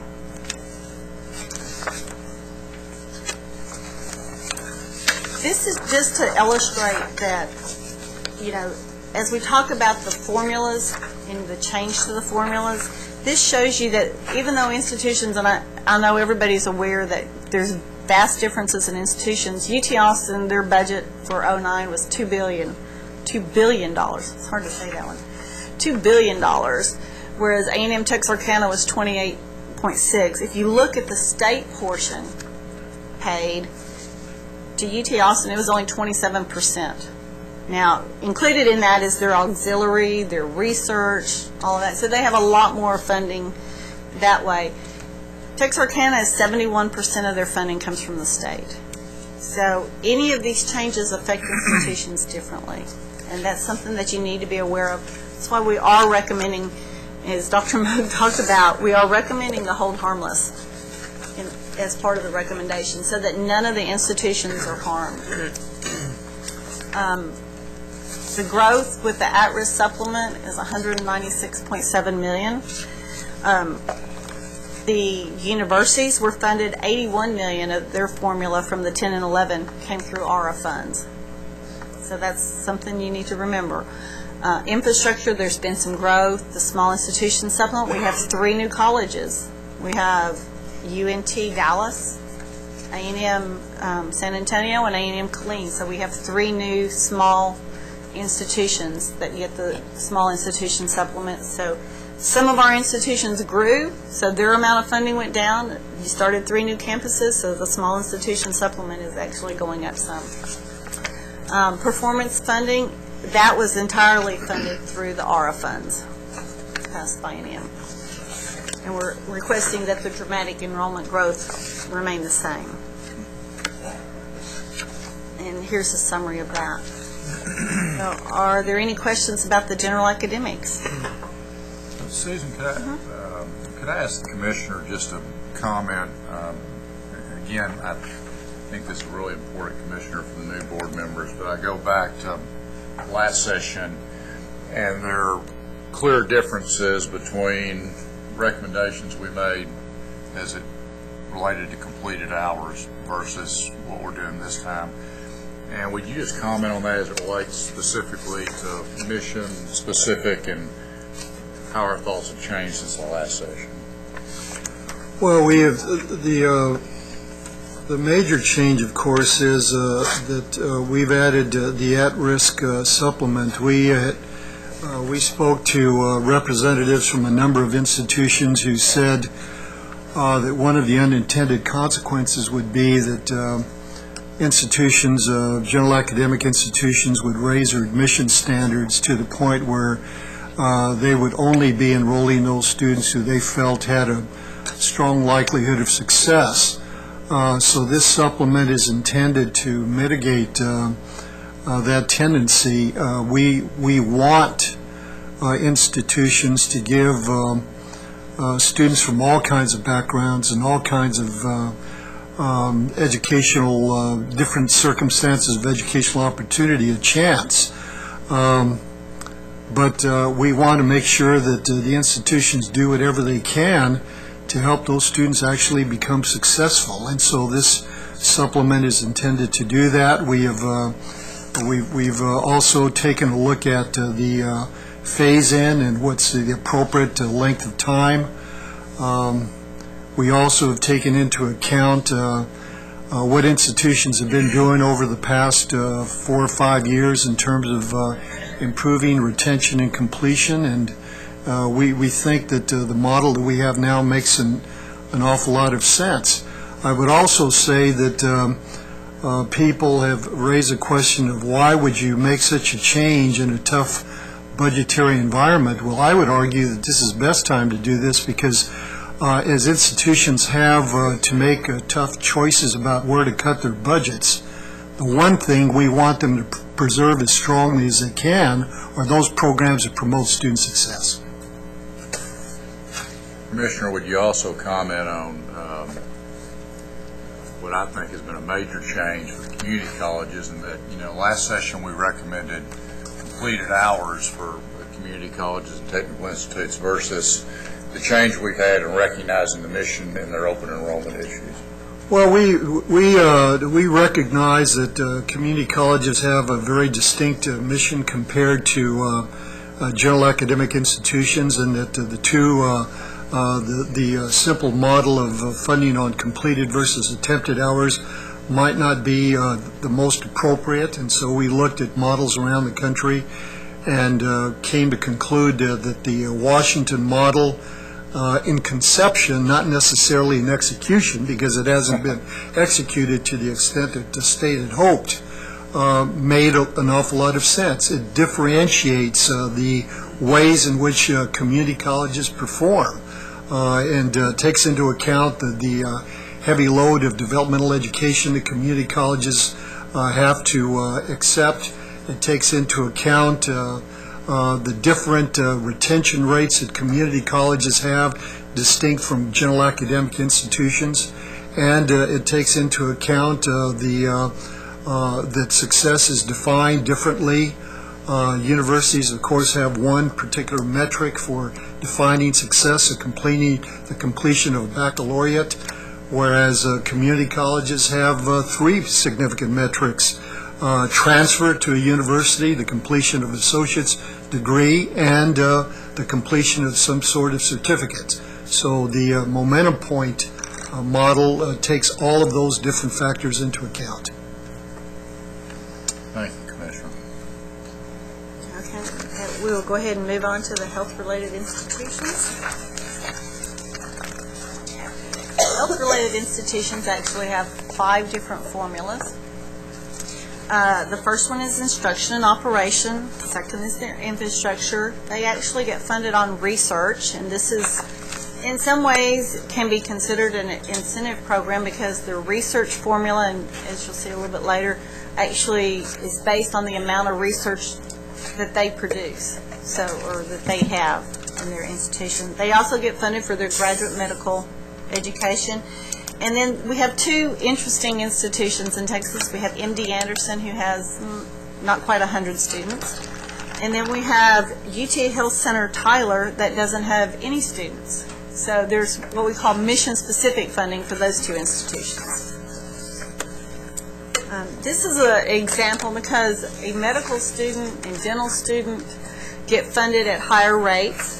And they do have weights for these, and these were just assigned. I know Dr. Golden has mentioned before, there is actually a cost study going on from the Formula Advisory Committee. It has been a very difficult because it's very hard to allocate part of a faculty member who is also doing rounds and on a practice plan and allocating time across how much time is actually teaching versus part of the practice plan, and so that's an ongoing discussion that we're having, and we're working with the institutions on that to try and develop a cost study. These are the weights as of now. Base period times a head count, semester credit hours, students. It's not semester credit hour, it's FTSE. Sorry about that. We also provide support for the maintenance and operations. There is a different rate for UT Health Science Center Tyler and MD Anderson. They have a lower rate because they don't have, their funding does not subtract out the tuition and fees paid by the students, whereas it is subtracted out for the other health-related institutions, and so they're actually funded at a little bit lower rate, slightly lower rate.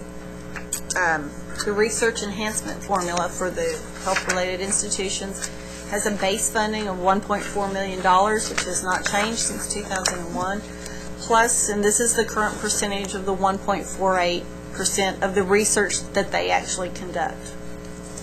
So if they had a research expenditures of $200 million, it would be higher. If they had a research expenditures of $30 million, they would be lower on this example, based on what they do. These formulas produce the following amounts: almost $100 million in growth for their instruction and operations. Out of the 10 and 11, they had $51 million of their appropriations from last time formula was out of ARA fund, so that's something to remember.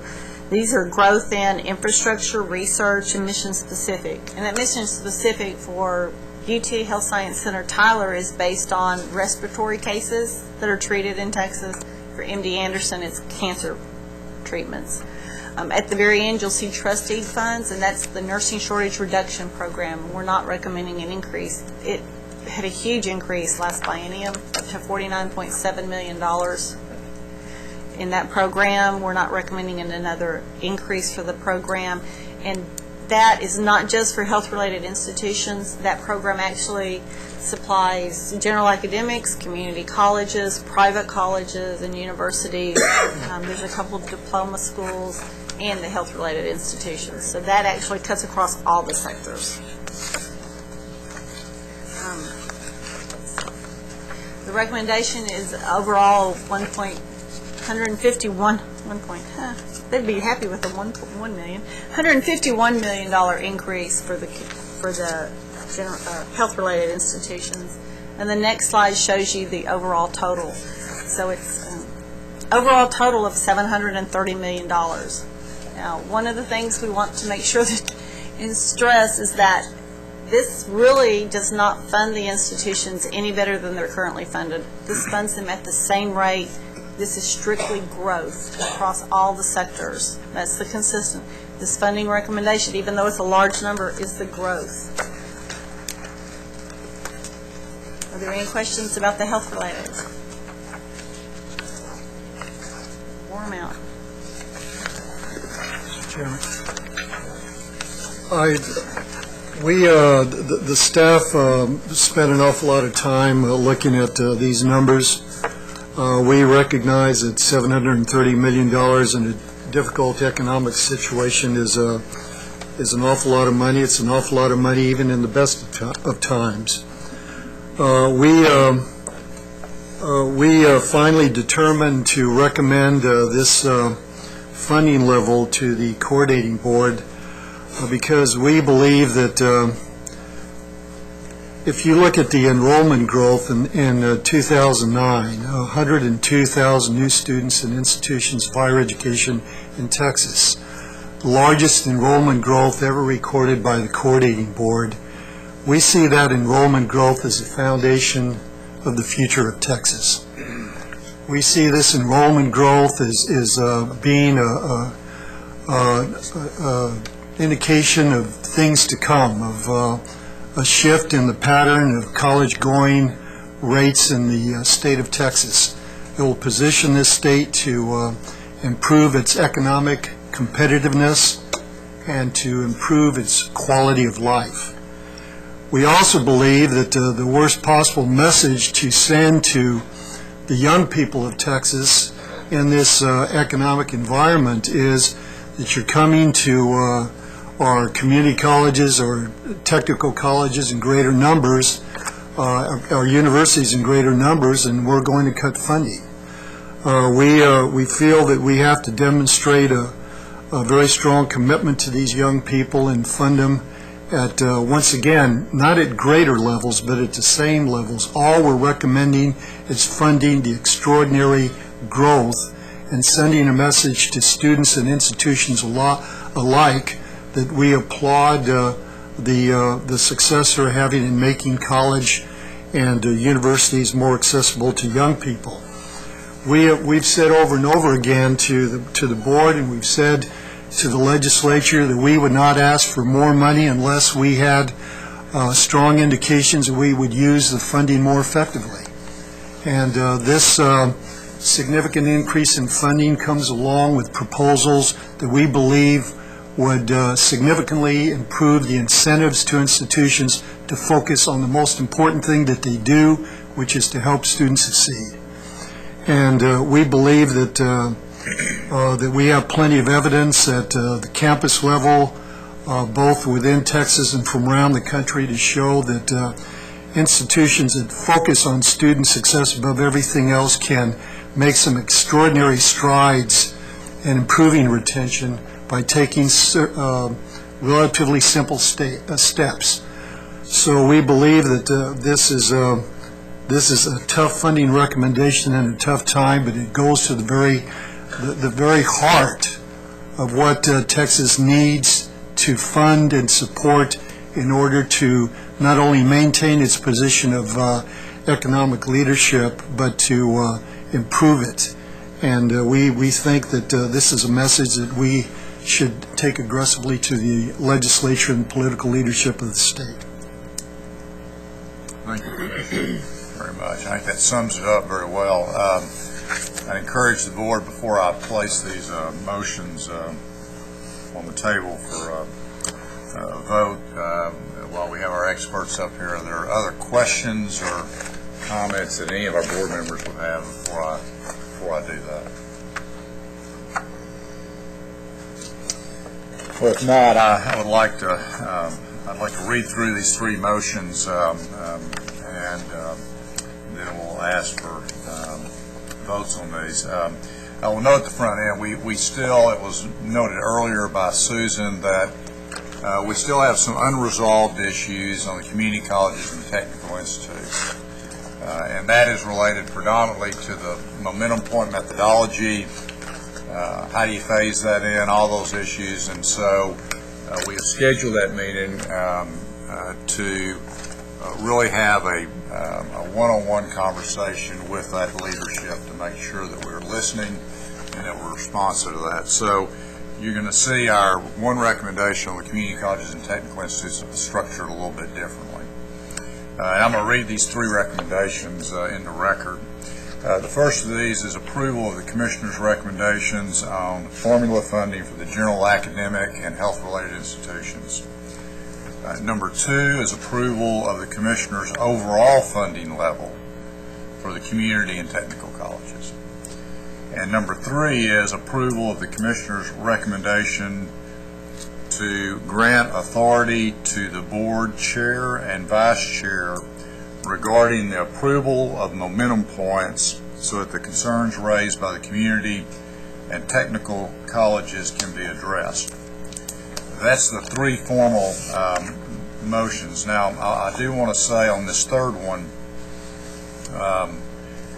the intention is not to have the board chair and vice chair have sole authority in making that decision. I think I would say for Vice Chairman Heldenfels and I, we welcome the participation, okay? So the process would be, is because of our timeline, is why we've structured that way. So what we will do is, subsequent to that May 4th meeting, we will put together a summary of all the feedback we have received, and we will give that to each of the board members. And then what we will ask each of the board members to do is to give the two of us feedback directly, or through Susan, is your thoughts on what our recommendations are, so we can factor that in to make sure that we are speaking on behalf of the board and just not ourselves. But this is structured this way to allow us to meet the timelines for getting the recommendations in. So there will be active participation by one and all, I hope. So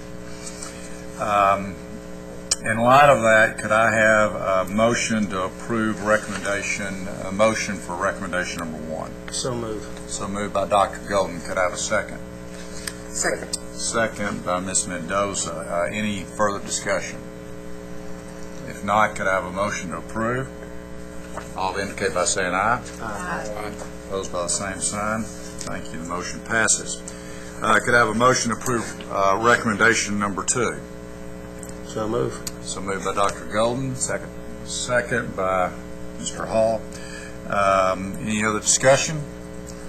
If not, could everybody indicate, all those in favor, by aye? Aye. All those opposed by the same sign. Recommendation, motion two carries. And then third, could I have a motion to approve recommendation number three? So moved. By Mr. Hall. Second? Second. Second by Dr. Golden. Any other discussion? If not, could I have a vote? All those in favor indicate by saying aye. Aye. All those opposed by the same sign. Those three recommendations pass. Thank you very much.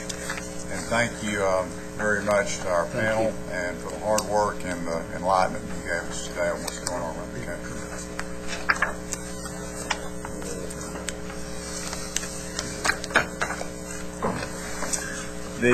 We'll now move on to agenda item 5, and this is our second major item of discussion at each of our board meetings, and that is the recognition of excellence section in our board meetings. And as y'all know, this is a time in our board meetings we try to showcase what we think are programs that demonstrate excellence around the state. Today we're very honored to have Dr. David Nelson here, and Dr. Nelson, I'd ask you to come up to the front and have a seat. Dr. Nelson, I don't think I'm overstating this, but he single-handedly proposed and created the Texas General Education Corps website. And for those who are not familiar with that website, it allowed students and advisors and faculty with the ability to easily locate required core curriculum at each public institution of higher education. The coordinating board now has an agreement with Texas State University in San Marcos to provide any changes to curriculum and to ensure state compliance. Dr. Nelson, he came to Texas 18 years ago. He was formerly with Purdue University, and as I said, now is Texas State in San Marcos, and is a professor of journalism and mass communication. He has done yeoman's work on this task, which we are deeply appreciative for, and especially in evaluating core courses for transfer students and serving as academic liaisons for parent orientations, and also coordinating what's known as the Parent Web Basket. We're delighted to welcome you here, and we're looking forward to learning more. Thank you. Thank you. Thank you for having me. I'm always excited to talk about this website. Was excited in 2002 when I first thought of it, and still am, and at my age, being excited for that long is a good thing. I bring before you a quite different animal than what you've had before in these presentations. Before, you've had very specifically targeted programs at individual institutions, particular groups of students at those institutions. This project was designed, we say immodestly, for the entire state of Texas. For every student in Texas, every parent in Texas who has a student who's considering college, for every student in Texas who's considering transfer. It is available to all of them, and we have been in a maintenance mode, keeping it up to date and adding new institutions for the past, I guess, 7 or 8 years now. It was set up following one of my primary management methods, which is make the routine routine. So we've tried to keep the process of maintaining it to be as routine as possible and as non-complex as possible so that it will stay useful. I should say another reason that this program is probably an unusual animal is it's relatively cost-free. After talking about all those big numbers recently, which you just voted on, this program really does not cost the state anything other than the personnel time of the people that are maintaining the website. It started, I should say, also as a part of the board's Senior Fellows program. When I was a Senior Fellow in 2002, it occurred to me that this new at the time, General Education Corps was going to be only useful if it was available to everyone for whom it was supposed to serve. And the only way to really do that, the only practical way to do that, was through the web. So thanks to the programming efforts of a couple of my colleagues at Texas State, and the fact that I came up here, I think 12 times, and Dr. Parsnow and Dr. Goman opened up their file cabinets to me, and I sat and literally wrote down all these courses and then went back and typed them in and then took them to the Web Center people. So that's been long ago. It's a much easier process keeping it going than it was getting it started. We have, I think, developed a system which has fairly common sense answers. It is designed to be communicated and to be accessible by not only we who understand the core curriculum, and not only advisors who need the core curriculum at different institutions in order to help transfer students, but also people who really don't know what AEC 2233 is. And it took me 2 hours to find out what it was when it was submitted to me for a core listing 2 years ago. It is, in case anybody really wants to know, agricultural economics, and it is a social science at one of our institutions in the western part of the state. So the Core Web Center is also set up so the entire, not just the prefix for the course, but the entire name is spelled out, that the course name is given, not just the number, so that they know what the course is generally about, although calculus can't really tell you what calculus is, at least it tells you it's calculus.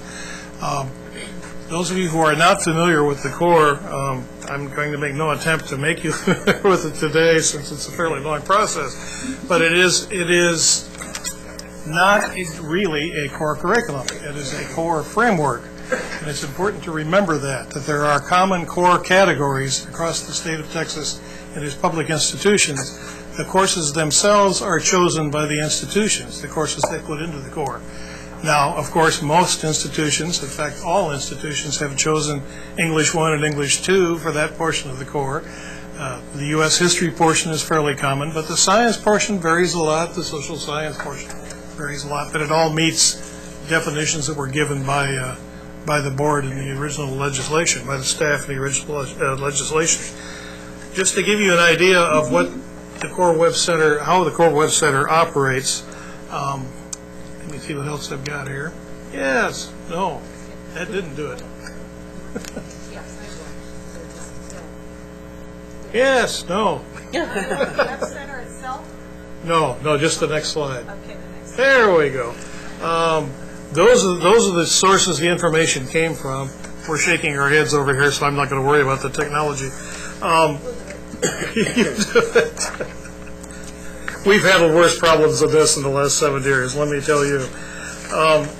Let me talk a little bit about the multiple audiences this Core Web Center is designed for, which is the next slide. Thank you.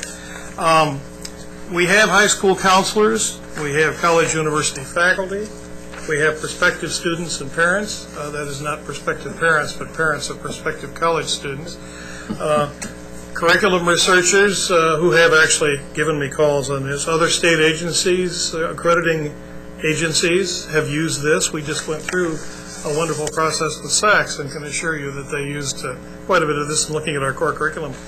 College university advisors, academic administrators, you can see the list there.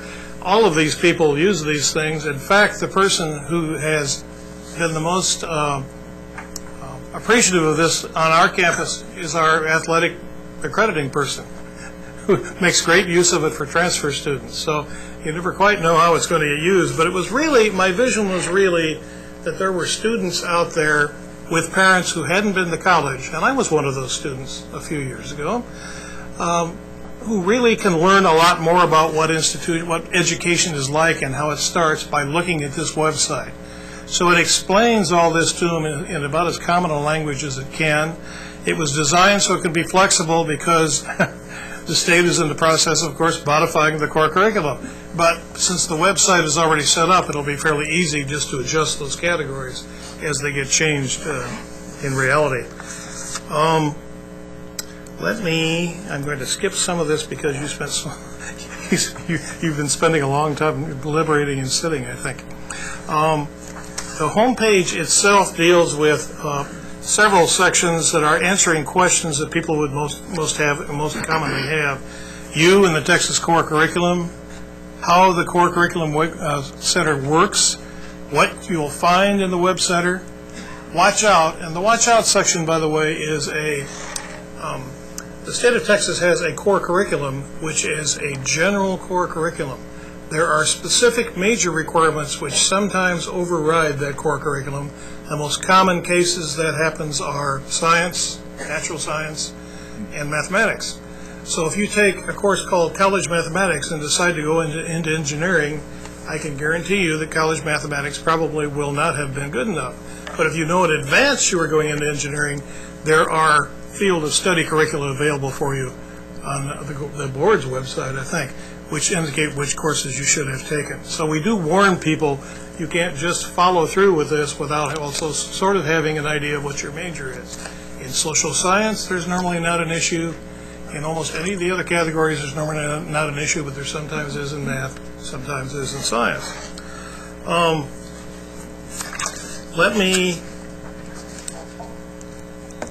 And we also refer to other useful websites down there. It is linked to the coordinating board's website. I also have to tell you that we have reached the pinnacle of success. You can Google the Core Web Center now. I was very pleased to find that out. So people who have a habit of simply Googling, as I do, would be able to find it.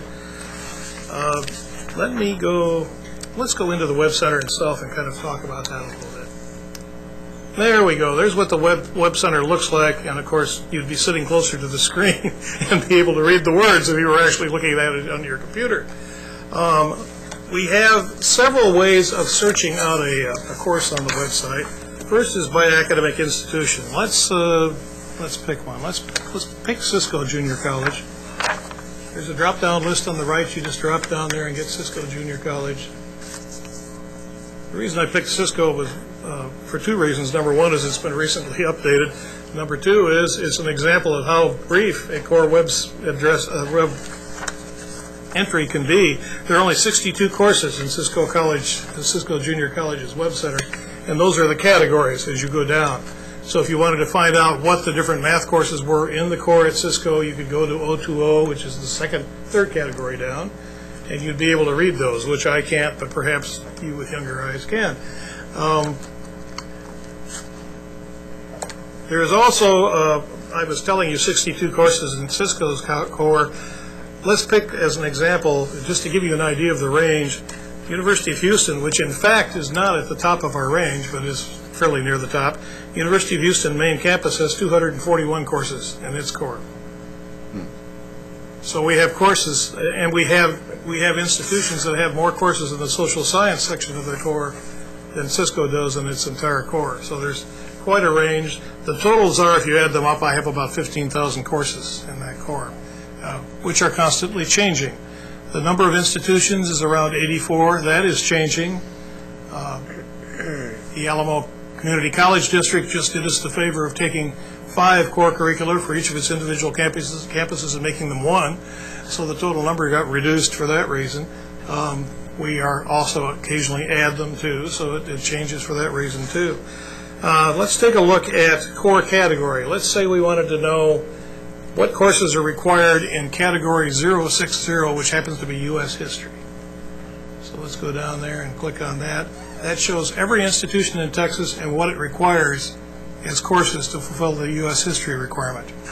I should point out, by the way, when I said 241 courses at the University of Houston, the poor University of Houston students are not taking 241 courses in the core. They are choosing from 241 courses in the core.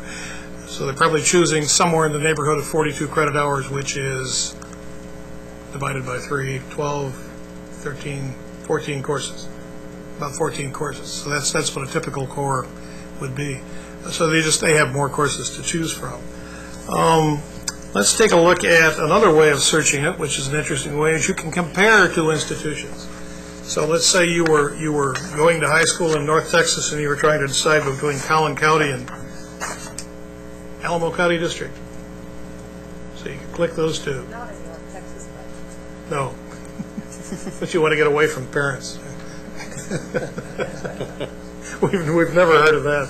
So there you see them side by side, which gives you a sense of what the two core curricula look side by side, too. And then finally we can look by course, and this wouldn't be very useful to parents, but would be extremely useful, I think, to education staff members. In fact, I had this happen not too long ago when our own General Education Council said, how many other schools require meteorology as a science, or accept meteorology as a natural science in their core? And using this function, it was fairly easy to look that up, but let's use meteorology. Plug in. Whoops, don't plug that in. Could I ask a question at Yes. this point? Yes, sir. Can this be used, or does it have the capability of helping students design a degree plan? No, this is only for the core. This is only the core curriculum, which is, loosely speaking, the first year and a half they're in college.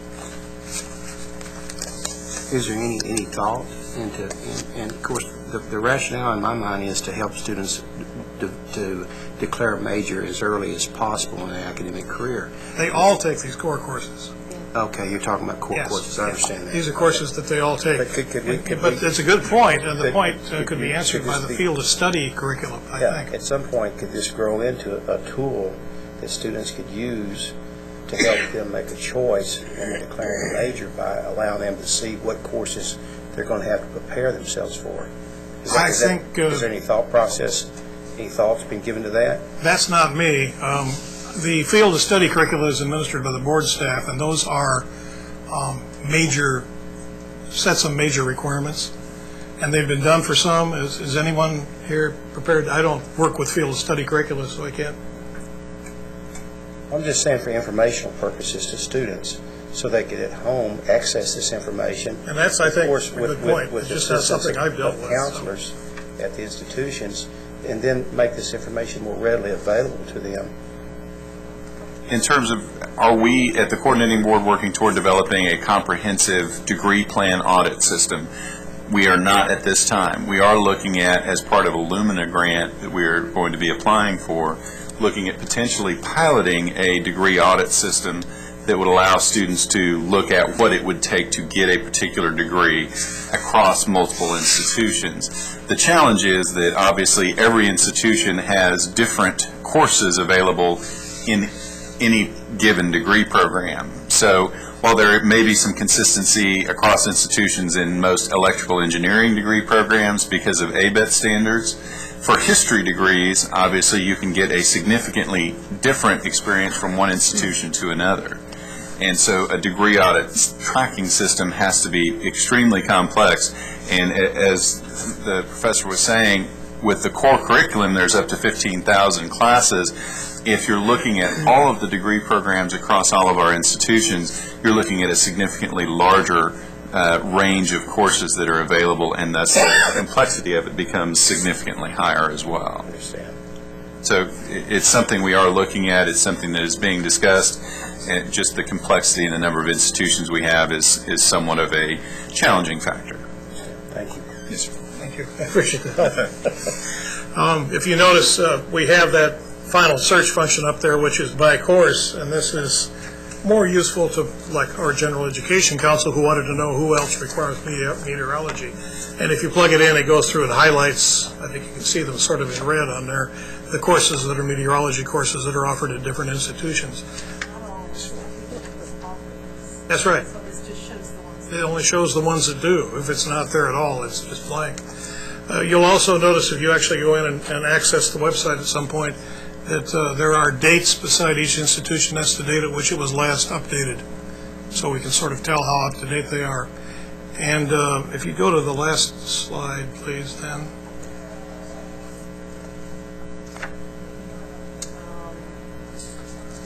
Next one. Somewhere.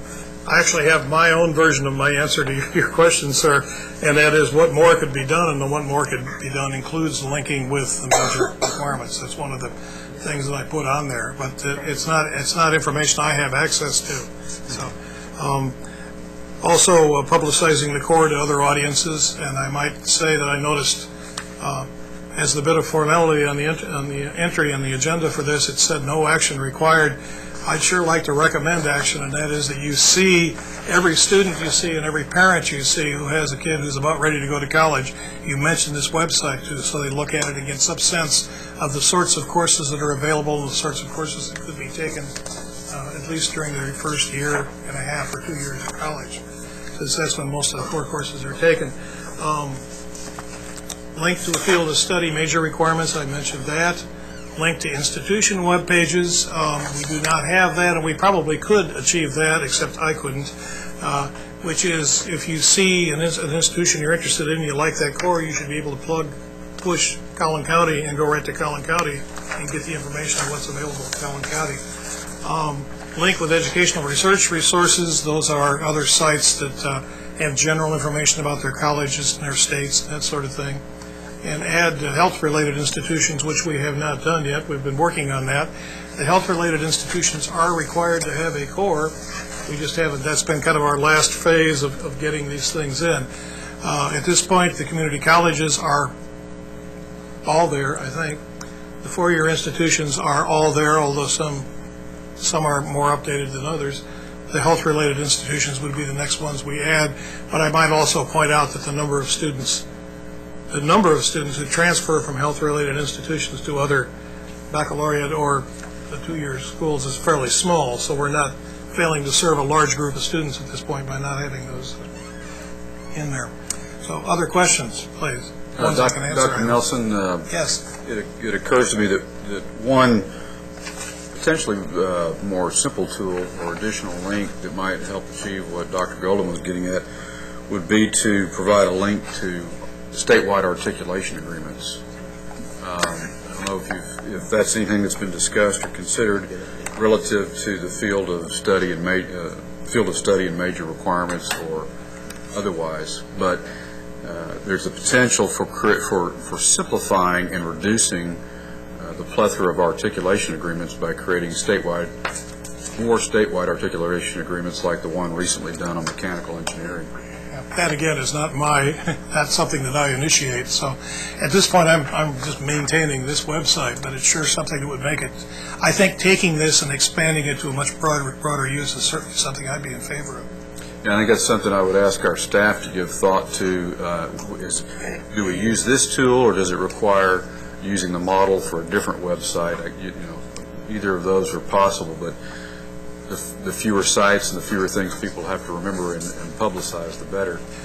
We also, I think, have some tools that we could help publicize this core in the website. And we will be launching a college-going culture campaign. Also, every major chamber of commerce in the state has an education and workforce division and committee, both staff and volunteers. I think if we get just this presentation disseminated somehow to those metro chambers of commerce, you can do a lot to get the word out. It's a good shopping website. It's a good website just to look at and get an idea of what kinds of courses are required, I think. It's a great tool. We will discover, as I discovered recently, that my web people who were so helpful to me 6 or 7 years ago created their own software for this website. So at some point, we're probably going to have to transfer it to something that's more generally usable. Great comment. I'd like to make just a brief comment. I want to commend you on, apparently, you and your institution taking an initiative to provide something that can be very, very useful to multiple institutions and students that can be that obviously can be very beneficial. And you've told us what we can do to perhaps help you, and that's publicize this. And I think you've heard Fred say that that's something we certainly want to do. What else could the coordinating board do to help you build on what you've already begun? I mean, because I see this as a, you've kind of created an animal here that's really going to benefit a lot of people, and it can grow and be into something that could, as we've alluded to, maybe identify the articulation agreements that are already in place. And to me, to enable a student to better position himself to declare a major and begin to understand what's going to be required of them in terms of course preparation to acquire that degree and ultimately be successful would be an outstanding or just a remarkable tool that may aid that student in their career planning. And I know you said, well, that's not maybe what I should be doing, but I don't understand.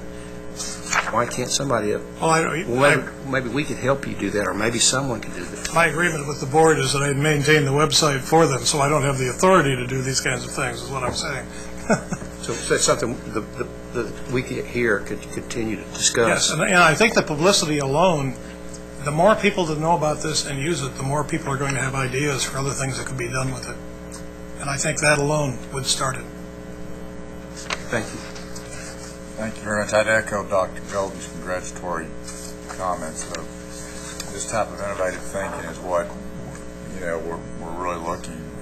It just opens up great doors for our students to have one single place to go. And so we appreciate all the work, all the effort, and how you ever keep it updated and maintained. And the cost. Don't forget the cost. Thank you very much. Thank you. Next item is agenda item 6, which are matters relating to the committee on closing the gaps. And I will call on Chairman Mendoza to lead us in that discussion. Thank you, Mr. Chairman. Got some great stuff coming on. So agenda item 6A is the committee's chair's overview. Lynn Heckman, Director of College Readiness, attended the 2010 Advanced Ed Conference in Atlanta and presented on the topic of integration of standards and college readiness initiatives, the Texas example, which again highlights, I think, some of the comments earlier that Texas is always pushing the envelope and out there in front.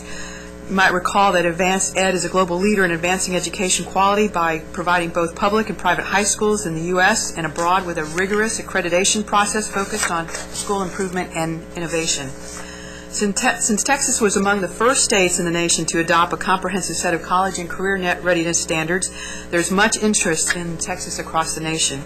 Lynn shared information about Texas's higher ed plan, Closing the Gap, as well as the work of both public and higher ed in developing the Texas standards, the supporting work of the state level to provide fully integrated the standards into K-12 curriculum, and the efforts by the local level by P16 groups to create a college-going culture and completion culture in their community. So a lot of good stuff going on.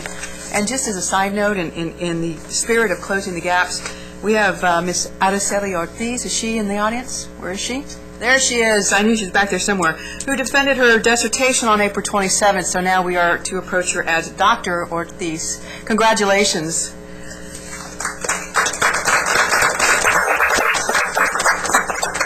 Good stuff. Okay, item 6B is the update on closing the gaps in excellence in research. And Susan, let's try to make this one a little simpler than the formula stuff you had us talking about earlier.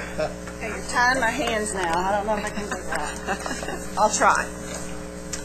Thank you very much for having me. I'm going to go through this fairly quickly. It's not anything that you haven't seen very recently at the committee room. So, first slide is to increase what we're doing on closing the gaps in excellence, and that's been one of the things. The next slide shows you why it's so important that we focus on excellence, especially on undergraduate excellence. There's been a lot of talk about Tier 1 research institutions, but undergraduate excellence is really very important. This slide shows you that most of our students, 90% of all of our college and university students, are actually undergraduates. So we need to maintain that focus on undergraduates even as we work for some of those institutions to become Tier 1 institutions. Its access is critical and excellence. We talk about success, but we don't want students to succeed from mediocre programs. They have to be excellent programs to make the point. Some of the things that have happened recently at the community colleges, we had Amarillo College has become a distinguished level for their developmental ed, which is very important for the community colleges. And so they've won that. Richland College, which is part of the Dallas Community College District, actually won the Baldrige Award. It's a very prestigious award for them.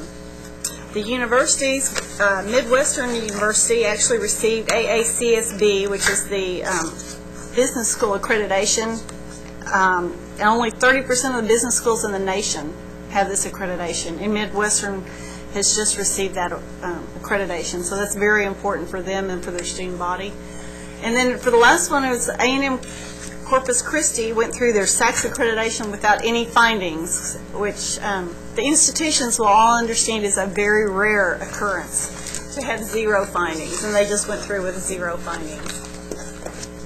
This shows a little bit, we've talked about the National Academy members, and we had a large discussion at the committee hearing, or committee meeting about that. It's not a hearing, this is a meeting. So. About that, and this shows over time how Texas has moved up, but very slightly in comparison. We were going to show you for the whole state of California, but we couldn't find all of the information back far for all of them. So this is one of the things. There's other measures of quality, not just the National Academy members, and this is a discussion that is going on in relation to the National Research Universities. Not only are they talking about looking at National Academy members, but they're looking at the number of graduate level degree programs, other national awards, the citation rates for their faculty members. They're also looking at some of the other awards that faculty members get, and they're also going to be having peer review groups come in and review some of their top programs to look at the faculty to make sure that they have excellent faculty in some of those areas. And those are some of the things that will be coming forward in, I don't know if it'll be in July or October board meeting, when you look at the rules for the National Research University Fund.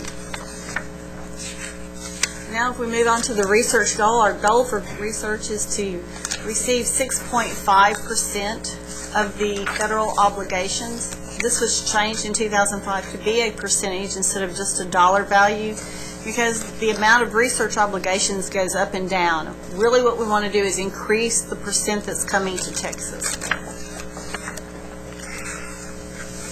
The latest data we have, research data from the federal government runs behind. The 2008 data will be out in September of this year. So we're showing you 2007 data. Texas has made some progress, and if you look, the dollar value for California has gone up dramatically, but their percent of the obligation has actually gone down from 14.9 to 13.8, whereas Texas, the dollars have gone up, maybe not as much, but we're still at 5.6 versus 5.3. We're making a little bit of progress. That one does not show any of the ARA funds because that didn't come around until 2009. So we won't have any of that data for quite some time. This shows the research expenditures per FTE faculty member at 3 groups of institutions. One are the A&M and UT at the top line, the blue line. Then we have the emerging research institution, which is that middle line, and then we have the other Texas. So this shows where a lot of that research is being done in Texas. And this is on a per faculty FTE basis. Can I ask a question here? Is this the amount of money allocated per full-time faculty? This is the amount of money that they spend. This is their expenditures. This is the research expenditures. Is this money allocated from the state or it can be from grants? any source. Any source. It could be federal money, and the next slide will probably show most of this is federal money. So it's federal money, private money, state money, all of it on that slide. 58.3% is from the federal government, and that is actually a little bit lower than for some of the states. Most of the states are in the 62 to 65, some up as much as 70 or 80% of their funding is from the federal government. You have smaller states, Maryland for one, they're right there. They get a lot of the federal money.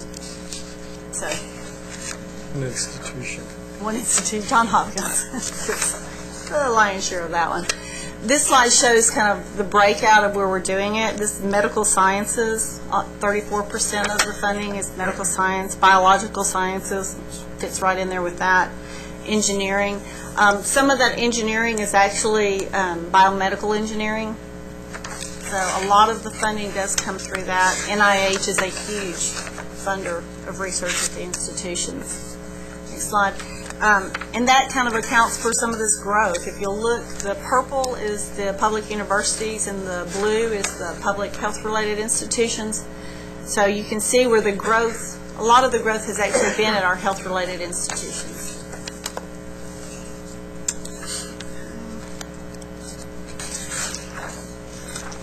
In summary, that Texas ranks 6th among the states in the amount of research, federal R&D obligations.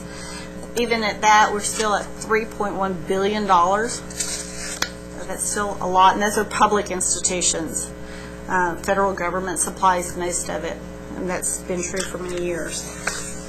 So, Susan, that $3.1 billion looks like from the graph fiscal year 2008, and in fiscal year 2009, it appears we've exceeded that figure. oh, we certainly have. It's probably Looks like it's 3.4, 3.3.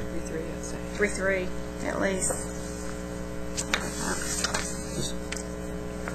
A billion here, a billion there, you never know. Pretty soon you're talking about It becomes real money at a point, yes. Is there any data that could give us some idea of how effective we are in public-private partnershiping with regard to research as compared to other states? And I know that, for instance, Massachusetts doesn't, in my opinion, based on what I've read, has done a real good job in partnershiping with private entities and sharing the research costs and working with public sources. And we can How get effective you. are we here in Texas in doing that? I don't know if we have the comparison. We do have as part of the research expenditures report that I can't remember which board meeting it came to. But one of the breakouts, it provides the information by institutional funds, private funds, which are donations from companies. And it has it broken out for private, for-profit entities and private, not-for-profit institutions. So those are those gifts from a foundation for research versus from a private company. But we can get you that information. The report does not include comparison with other states, and I don't know if the data is available for other states, but we can look for that.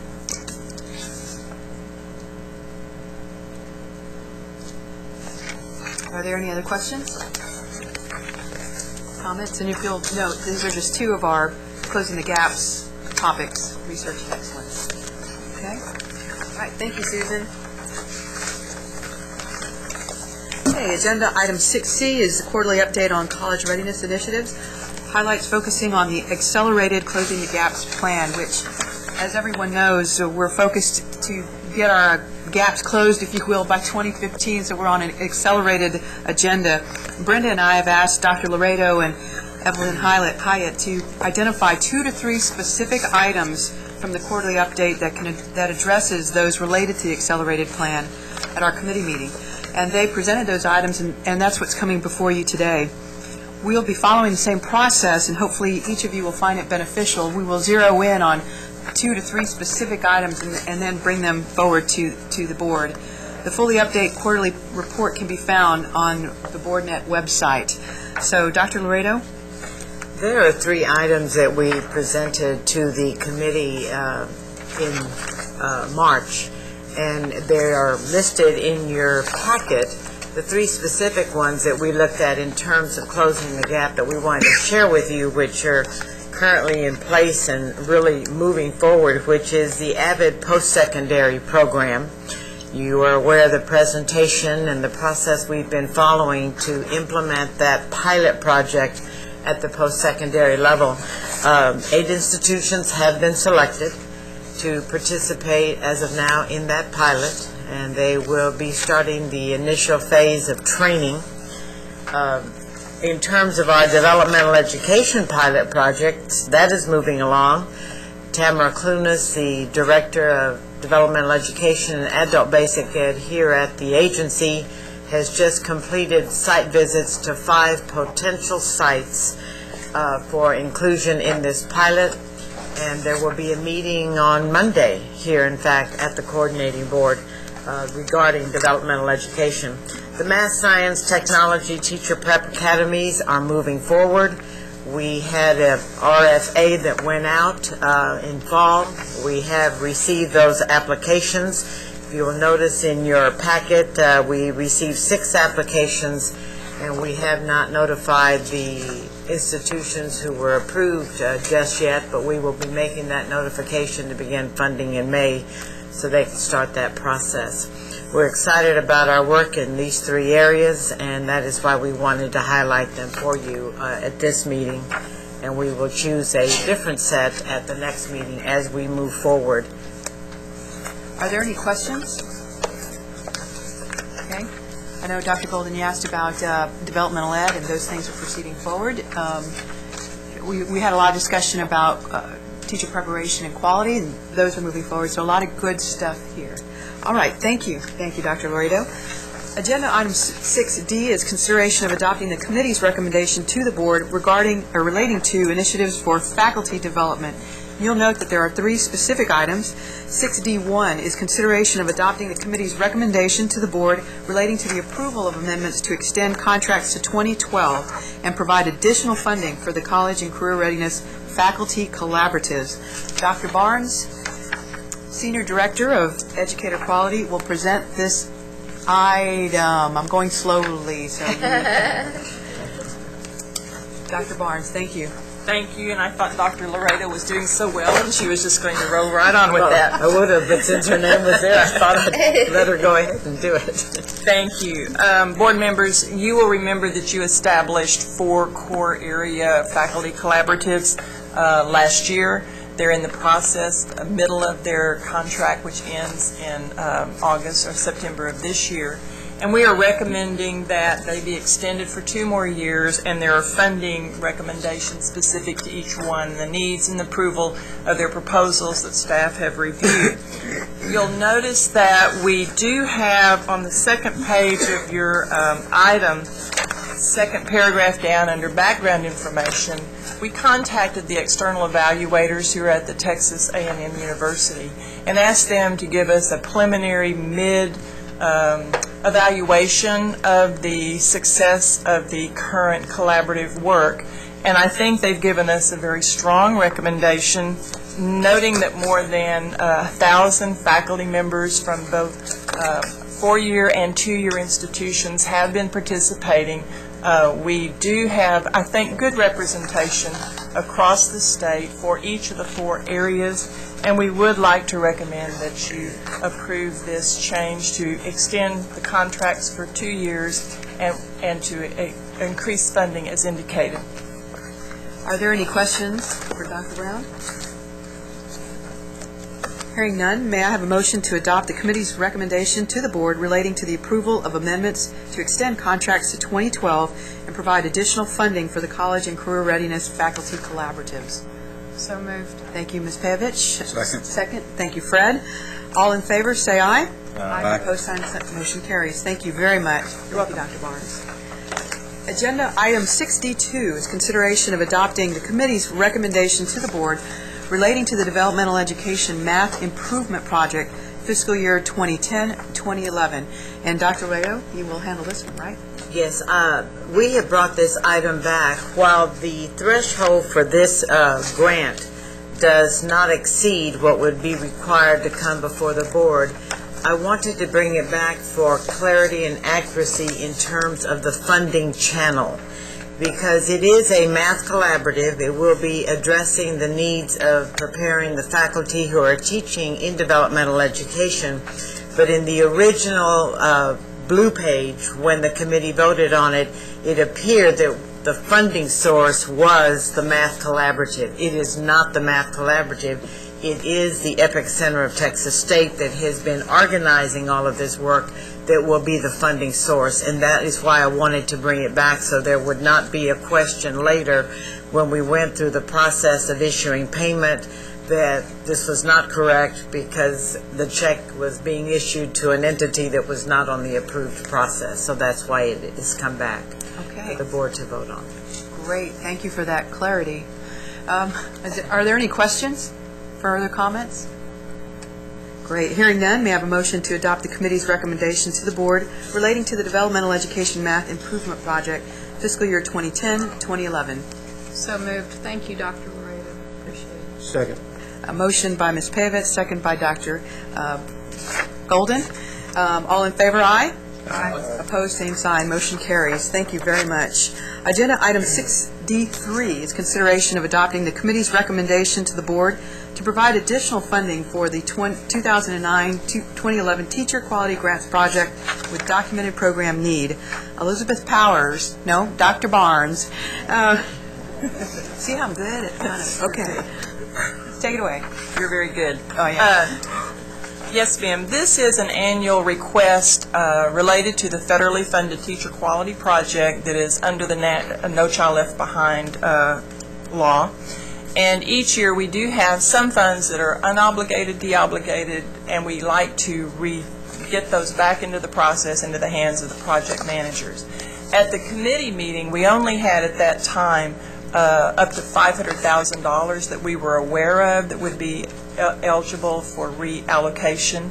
But if you look on the second page of your blue page, you will note that between then and now, we have, working with the business office, identified 2 other areas of money that are available, and we have gone through a review process with each of the project directors to make sure that they will use the money to further the goals and objectives of that federal program. You may or may not know that that's a program that works with in-service teachers who are in need of deepening the understanding of their content area.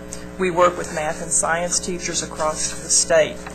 So there is a specific list that is now available for you.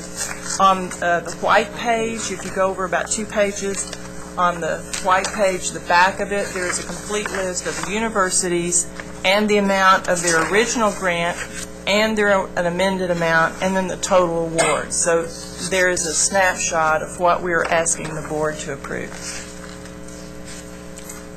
Thank you. Any questions for Dr. Barnes?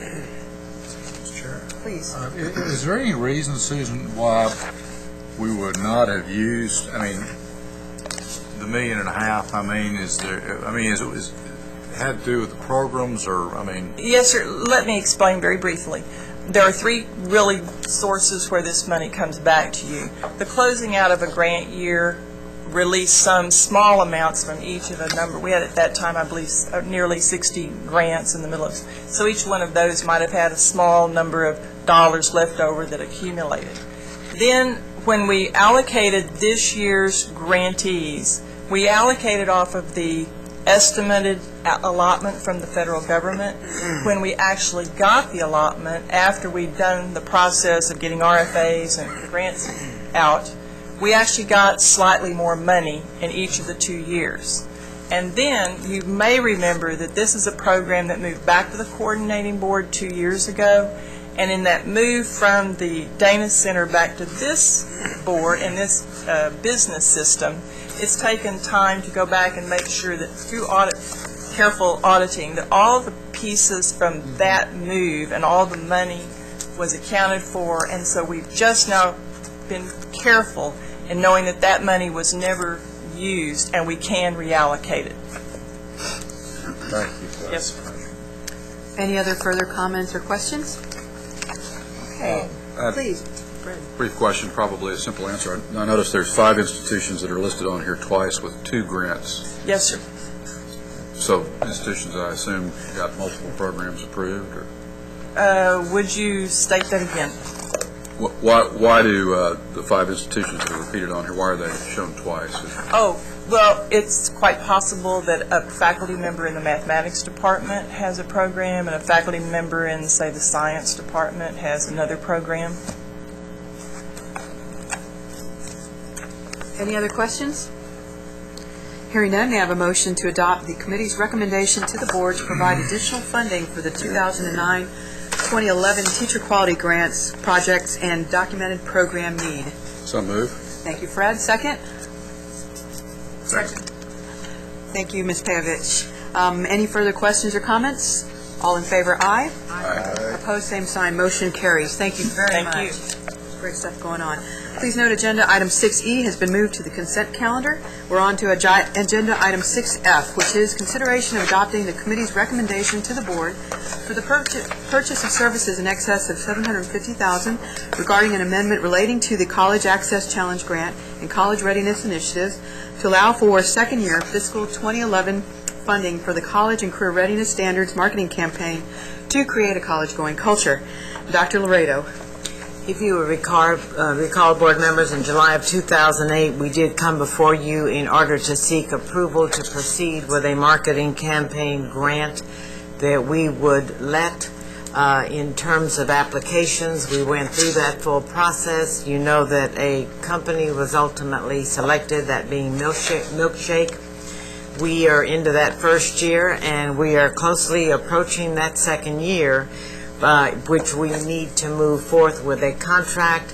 What we are asking you today is to approve the second half of that total award, which would have been $3 million, so that beginning in September, we will enter that amount of money to complete that next year, which would complete the $3 million. This money is in the College Access Grant funds, and what you approved today of $1.5 million will not be done to expend until September of 2010. But it takes a while to create that contract and move it through the process. We will be bringing back to you, though, at your next meeting, an evaluation of all the work that has been done up to that point with that first $1.5 million as we enter into that second phase.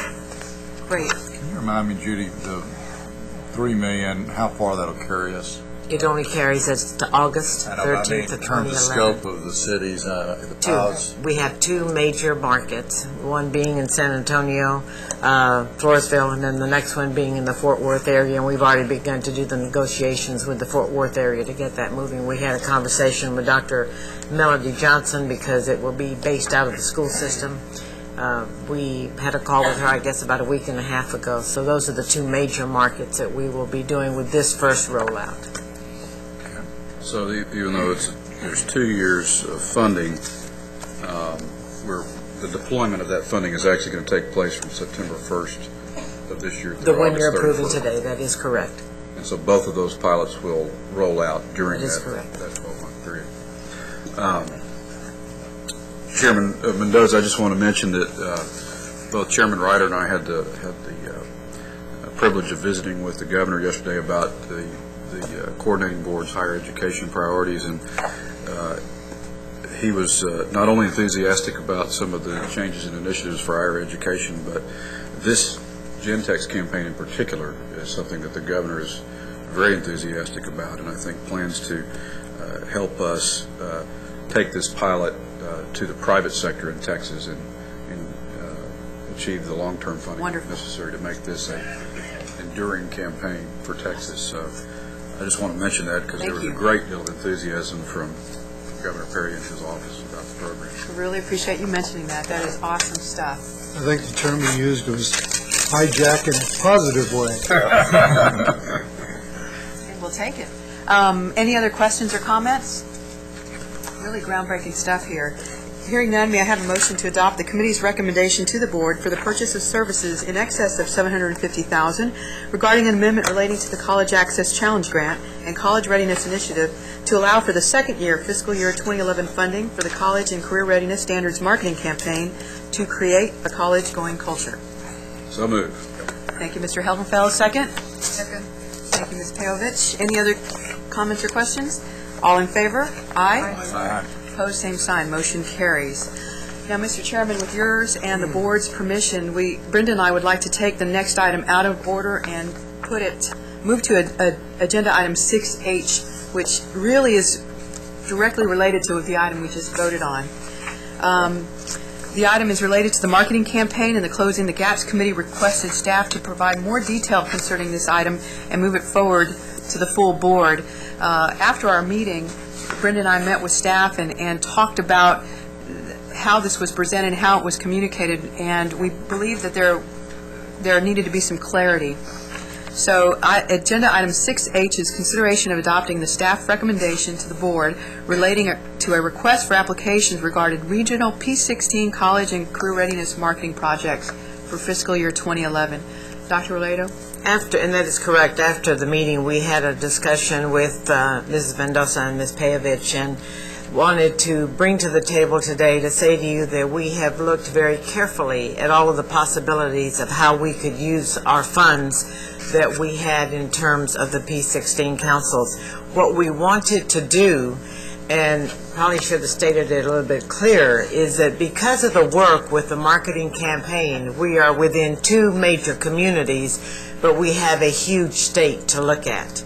What we would like to do is create an RFA that would go out that would allow the 19 recognized councils the opportunity to apply for funding, P16 councils, to look at the marketing campaign with Gentex and Milkshake, and to be trained in those tools so that they can assist in their communities in the continuum of this rollout, so it's not just two major areas that we're looking at. So it's bringing those councils together where they own their communities to help deliver this messaging with the work of Gentex, the concept of Gentex behind them and Milkshake.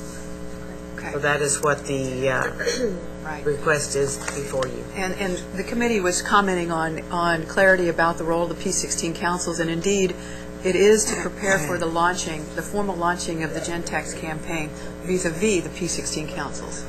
So, committee members, are there any further questions?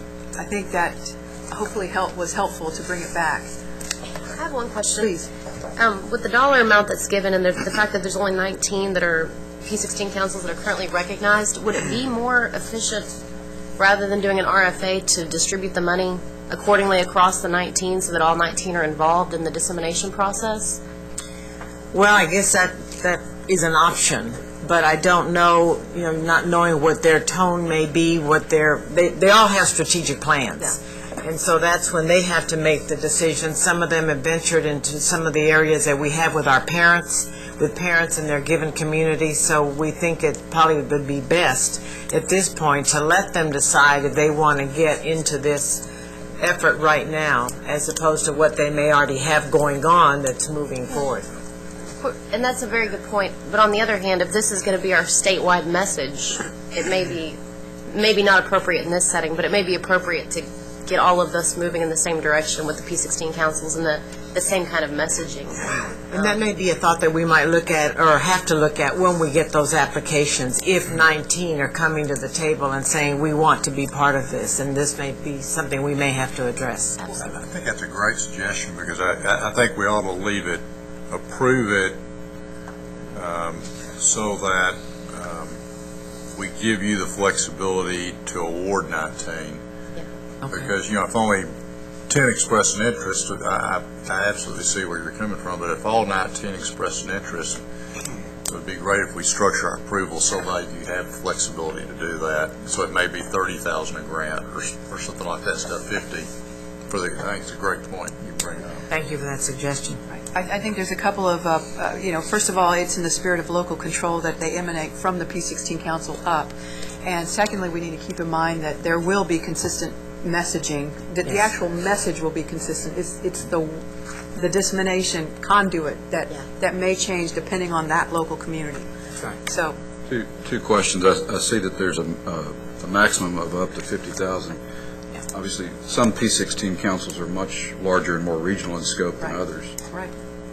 So I assume that this motion is structured such as to provide flexibility not only in the number of councils, but the amount per council, so that there's some scale to it relative to the size of the council. That is correct. And what we've always tried to do when we have funded the councils is to make sure that all those funds are expended where one might not need as much, where another one could come into that pipeline. So they're all so different. Yeah, they're all very different. And we very strategically have looked at that so that we can maximize that dollar in order to help them out in the field. Has this idea been discussed with Milkshake? Oh, yes. In fact, I don't know if Andy might want to talk to it, but they came on board with it immediately. Okay. They need the local help.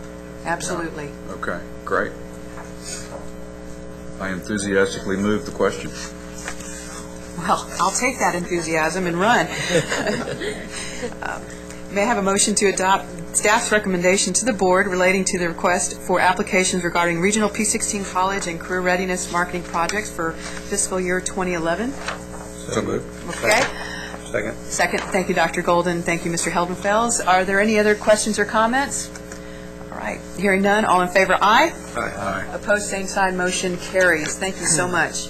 Moving back to agenda item 6G, consideration of adopting the Commissioner's recommendation to the Board relating to the new Section 4.61 of Board Rules concerning the Commissioner's limited authority to waive Texas Success Initiative requirements. The Closing the Gaps Committee voted to postpone this action on this item and move it to the full Board due to the fact that the comment period ended after our committee meeting. So we wanted to give the due process time and collect those comments. So Tamara, you want to come on up and share with us where we are? I would like to add also at this time, too, that we wish Tamara well, I think on May the 7th, because she will be defending her dissertation on that day. All right. No pressure. And you will report that to us the next time we meet. Yes. The comment period, you're correct, the comment period ended after the committee meeting. We didn't receive any comments about changing the rules and allowing the commissioner to have limited authority. The questions we received wanted clarity as to who this would apply to. And after I answered those questions, they didn't have any questions or comments related to that.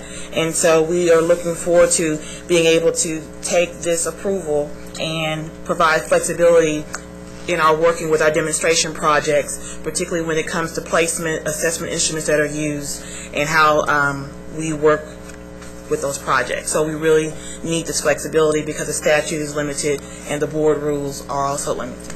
Okay, are there any questions about this, comments?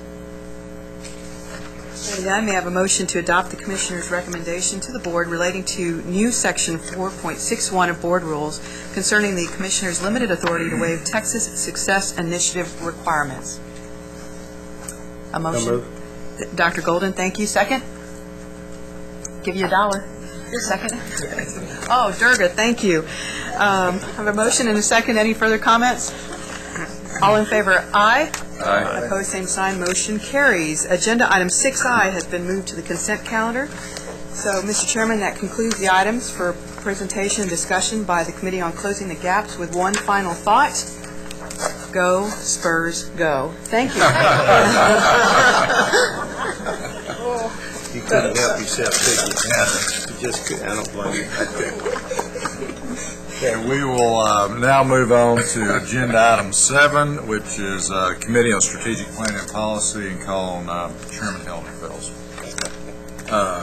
Thank you, Mr. Chairman.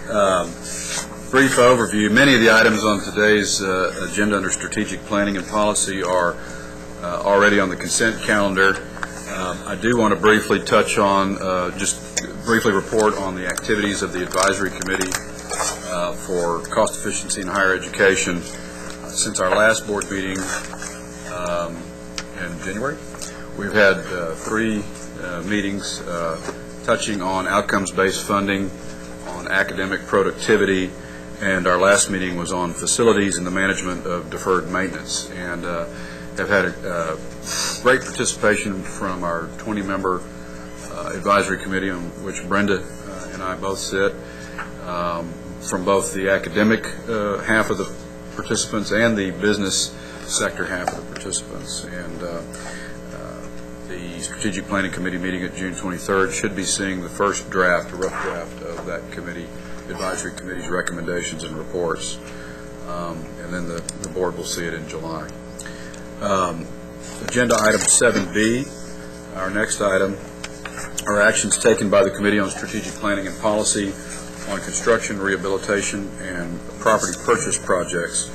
The projects listed include 10 approved by the committee for either the project or its evaluation of the project at our March meeting. None of these projects require board-level approval, but they are listed in your book. The 10 projects total $261 million. Does anyone have any questions regarding any of these projects approved by the committee?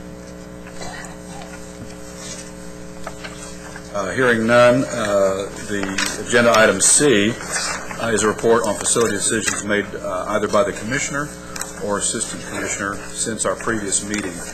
Those projects totaled 17 for a cost of $159 million. Just as a side note, that's 27 projects, $420 million in investment. 63% of those projects are new construction, 26% renovation, and 11% either infrastructure or land acquisition. Just to give you a quick overview of how the citizens of Texas money is being spent on facilities. Item agenda 7C is informational, and no action is required. Does anyone have any questions regarding these 17 projects? Hearing none, we'll move on. Agenda item 7D was on the consent calendar. That brings us to agenda item 7E, which is consideration of the committee's recommendation to the board relating to the accelerated plan for closing the gaps by 2015 and our long-term vision for Texas higher education. I'd like to make one correction to this agenda item. The board will not be taking any action today on the long-term vision for Texas higher education. For those of you, and I think most of you were, at our March 23rd Strategic Planning and Policy Committee, you'll recall that we did approve a draft long-term vision for Texas higher education, including the approach for developing long-term metrics, with 2030 as an end date in mind. However, since this is an ongoing process and we're continuing our work with FSG to help establish specific metrics for the long-term vision, as I said, we'll not be taking any action at this time. The long-term vision and metrics will eventually be adopted by the full board as we get closer to completing and vetting these long-term goals and metrics with our stakeholders. Deputy Commissioner for Academic Planning and Policy, David Gardner, is going to give us an overview now of the accelerated plan for closing the gaps by 2015. Thank you. In our tradition we've established today, we're having a little problem with the overheads. having a couple of degrees from A&M, I've learned that you can establish a tradition very quickly. Okay. I'm going to give a very fast overview of this process. Of course, the Strategic Planning Committee spent 2 hours on this not long ago, and you've spent many, many more hours over the last several months. But just as a reminder, this process really started just about a year ago when the board asked that, in terms of the accelerated plan, that the staff look at specific areas that were of concern to the board where we were not making sufficient progress in closing the gaps, and you hope to identify some ways to accelerate that process. Then from beginning in June through July through November, the board really began its strategic planning process, which includes all of those elements that Mr. Heldenfels mentioned earlier. And then from November through this April, FSG Social Impact Advisors were, of course, working with us through a private grant to get input on the strategic planning process from over 70 key stakeholders. So what was the purpose of the accelerated plan?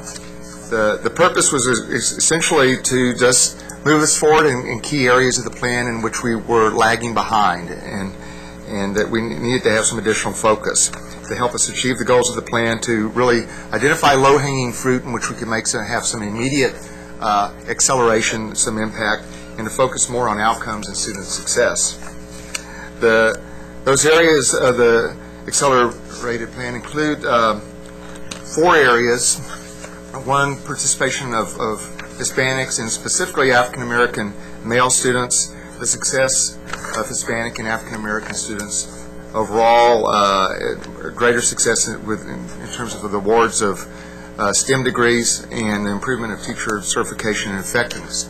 You may recall that originally the board asked that nursing and research also be considered, and those were included in the original accelerated plan from the staff. But as FSG talked to stakeholders, talked to all those folks, they said they thought it would be better to really focus on these 4 areas.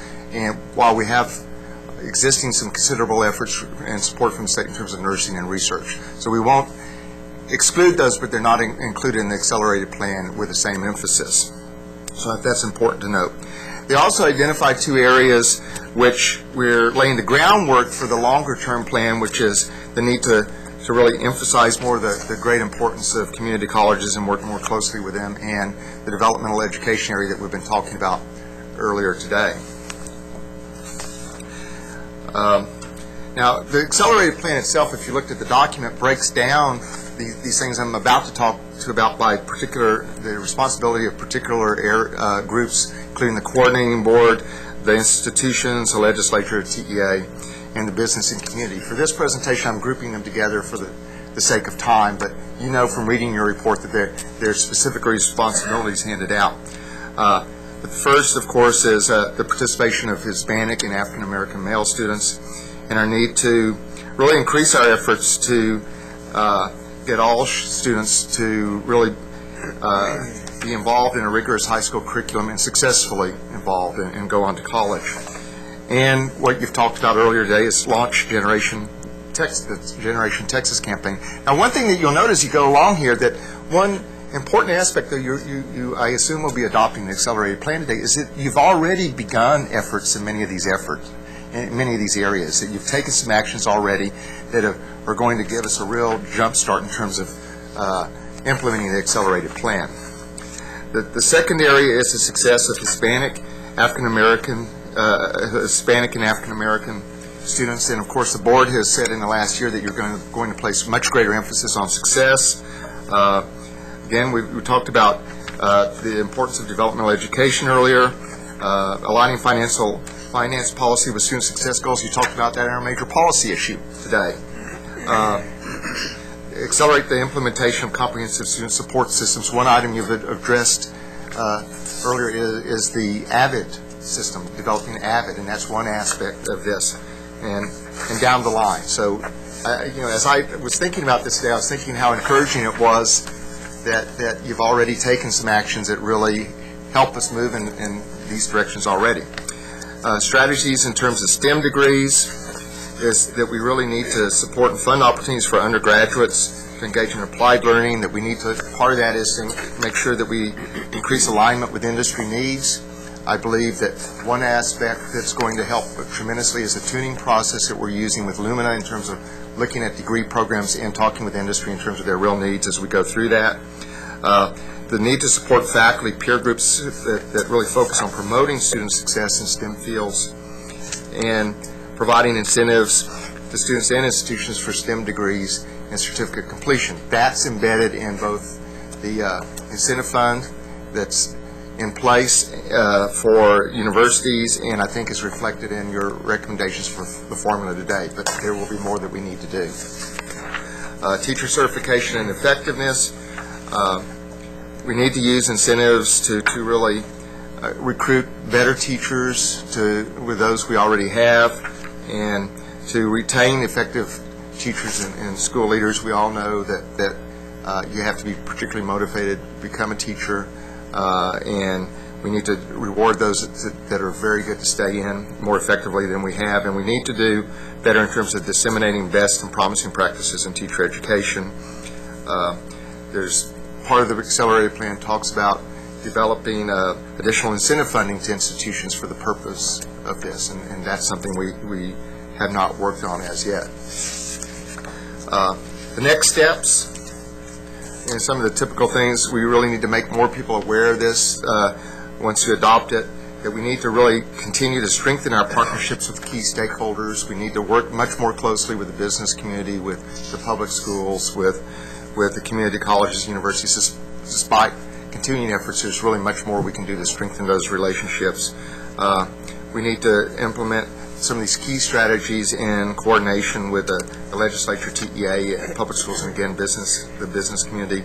While we have, and I was glad to hear that we have a stellar data system, and I personally believe we do, but we need to do better in terms of making that accessible to folks, use the data to an even greater extent to make solid decisions in terms of policy, and with that end in mind, we have contracted with a vendor to make our data more accessible, usable to outside users, and work with some of these same key groups that have windows for them that really fit their particular needs. And then, of course, we need to closely monitor and report our progress in closing the gaps as we move forward towards our longer-term vision. So finally, we've had a lot of people that have helped you guys with this, of course, and just we want to not forget our grant funders, the Gates and the Greater Texas Foundation, Meadows Foundation, Houston Endowment, our fiscal agent, the Texas High School Project, and Communities Foundation of Texas. One thing that makes plans work, one thing that made the closing the gaps work so well is our board was intimately involved in its development. So, you guys have spent just a tremendous amount of time into working with FSG, and that means that this will be a real plan. And so, from my standpoint, we certainly appreciate that and the efforts you've made. And I'd like to remind you that we had staff from every division actually working in that original accelerated plan, and I'm not going to point them all out to you, but they're all over the place back here. And then, of course, FSG. So that includes a very speedy run-through. Each of you, I know, could tell everyone here in great detail what's in the plan. Thank you, David. Any questions or discussion regarding the accelerated plan for closing the gaps? Hearing none, the chair would ask for a motion to approve this accelerated plan. Move to approve. I have a motion from Elaine. Is there a second? Second. Second from Joe. All in favor say aye. Aye. All opposed, same sign. Thank you, David. Motion carries. Agenda item 7F. Our next agenda item is consideration of the committee's recommendation to the board for authorization for the board chair and, doesn't say it, but vice chair the board chair and chair of the Committee on Strategic Planning and Policy to approve the Coordinating Board Strategic Plan 2010 to 2014 to be submitted to the Governor's Office and Legislative Budget Board by June 2010. This authorization is being requested because of the timing. Bill? It was on consent. I had it listed on consent. I may be flat wrong about that. You got moved to the consent. If it got moved to the consent, then we can dispense with this. I just read the script, you know, I don't know. What's my motivation? All right, agenda item F is actually on the consent calendar, as are agenda items G through M. Agenda item 7N are consideration of proposed rule changes, under which sub-item N1 is on the consent calendar. Agenda item 7N2 is consideration of adopting the committee's recommendation to the board relating to a new Chapter 4, Subchapter R, Sections 4.285 to 4.293 of the board rules concerning rules applying to all public institutions of higher education in Texas. And McGregor is going to present this item. Thanks, sir. This is the final approval of the new low-producing program rules that we have been developing over about the last 6 to 8 months. And we have been doing this in coordination with both the Undergraduate Education Advisory Committee and the Graduate Education Advisory Committee. So we've had folks across all segments that are affected involved in the development of this. What the ultimate result would be to change the standards by which we evaluate programs in our institutions to be low producing and raise the bar as to what is considered a low producing program. Presently, we do not evaluate associate degree programs for low producing. Under the new rules, we will still not be evaluating academic associate degree programs for low producing, simply because we want institutions, our community colleges and technical schools, to, if they offer academic courses and academic programs, to continue to offer those regardless of whether students actually finish an associate's degree, because these are intended to be for transfer purposes. So we don't want to discourage the community colleges from offering these transfer programs because students aren't graduating. And so by keeping those off of the list of low producing programs, we're allowing the institutions to continue doing what we want them to do to get students to transfer to a four-year university. We are, however, adding in the applied associate degree programs and certificate programs and allowing them to be counted together, so that if a student gets a certificate or an associate degree in that area, it's counted toward the low producing numbers. And the standards by which we're going to be evaluating the associate level programs is to have 25 graduates over a 5-year period. So basically an average of 5 graduates per year in either an associate or certificate program.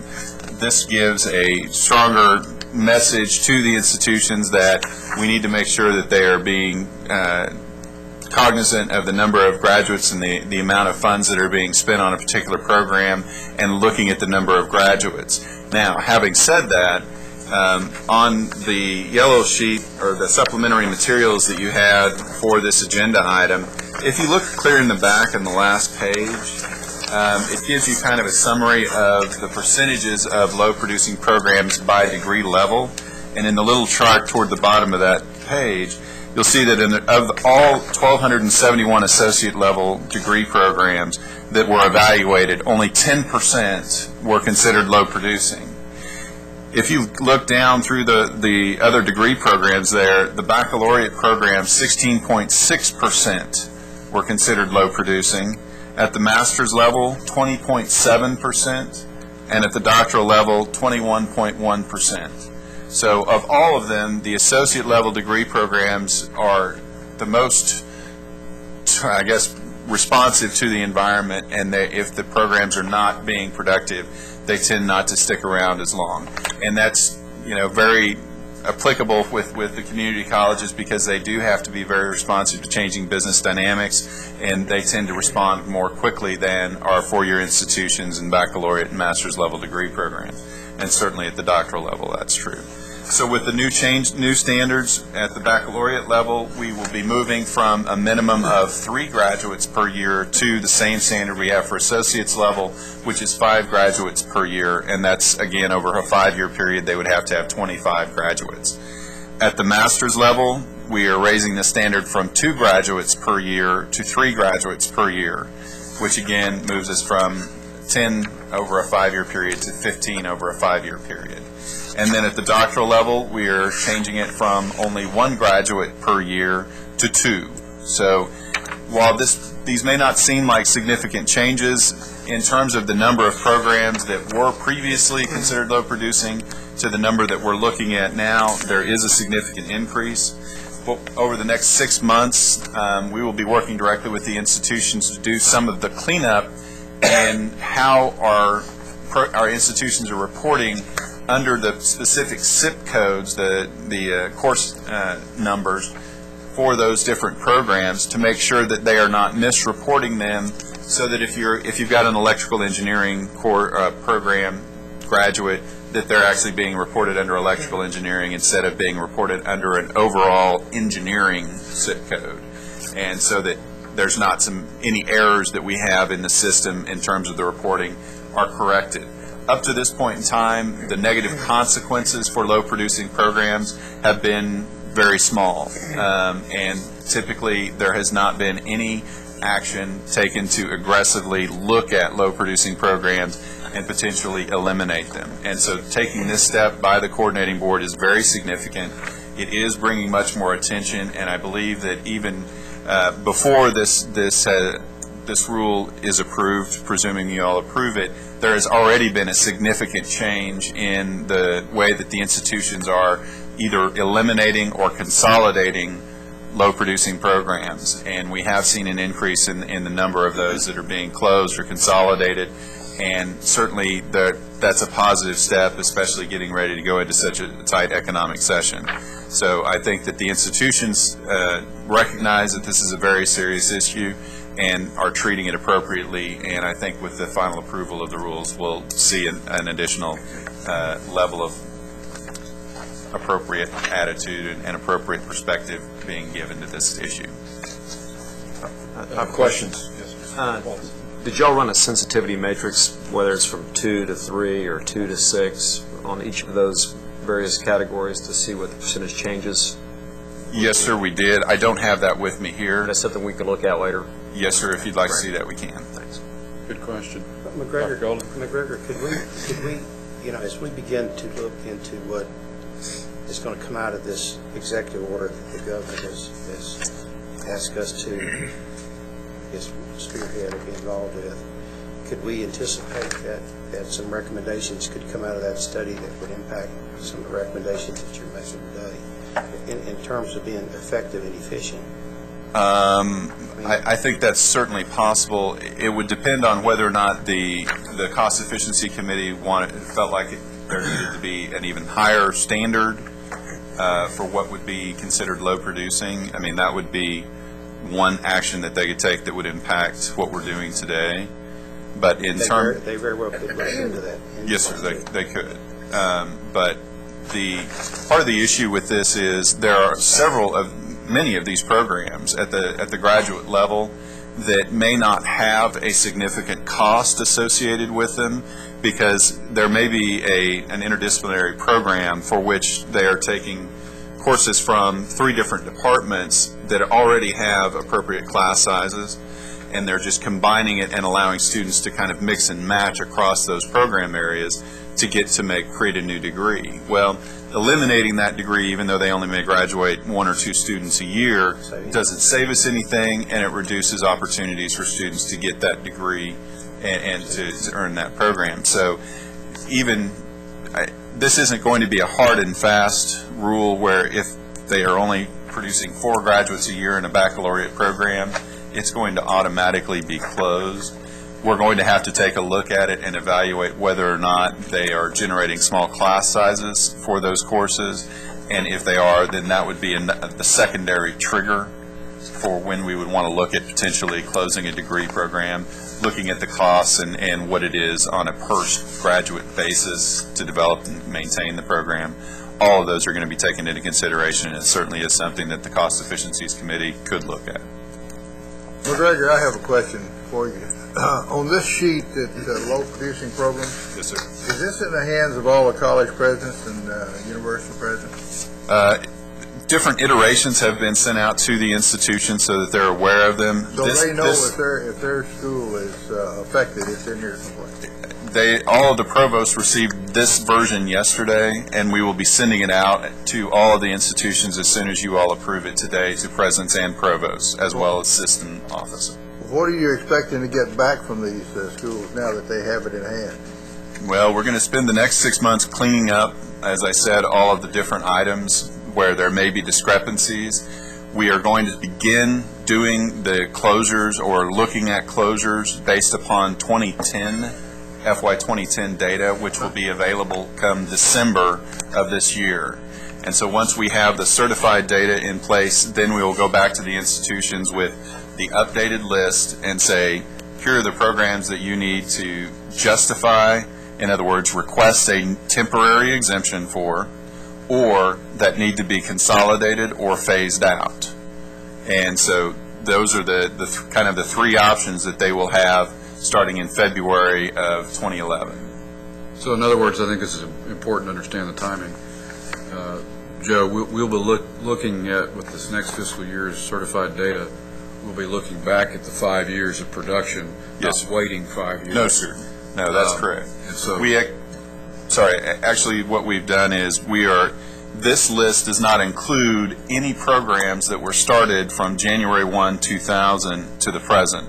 So that programs that are in that first 10-year period of existence would not be considered for low producing, because you would anticipate that it would take up to 5 years to get your first graduates, and then you want to take a look at 5 years of graduates. So there's really a 10-year period during which you would have the opportunity to develop a new program. Let me mention why I asked the question. Just thumbing through this thing, I come to the University of Texas Medical Branch at Galveston. Nursing, high-risk maternity nursing midwifery. And then I drop on down, and it's University of Texas Southwestern Medical Center at Dallas. Am I to understand that these are low producers? In terms of, I'm sorry, I was trying to find I'm on the first one. Next to last page. I've got the UT Medical Center Dallas, Southwestern. Is that what you're speaking of? Yeah. Yes, those 4 programs, Health Services Administration at the baccalaureate level, Rehabilitation Services, and Radiological Sciences are low-producing programs under the definitions of the revisions.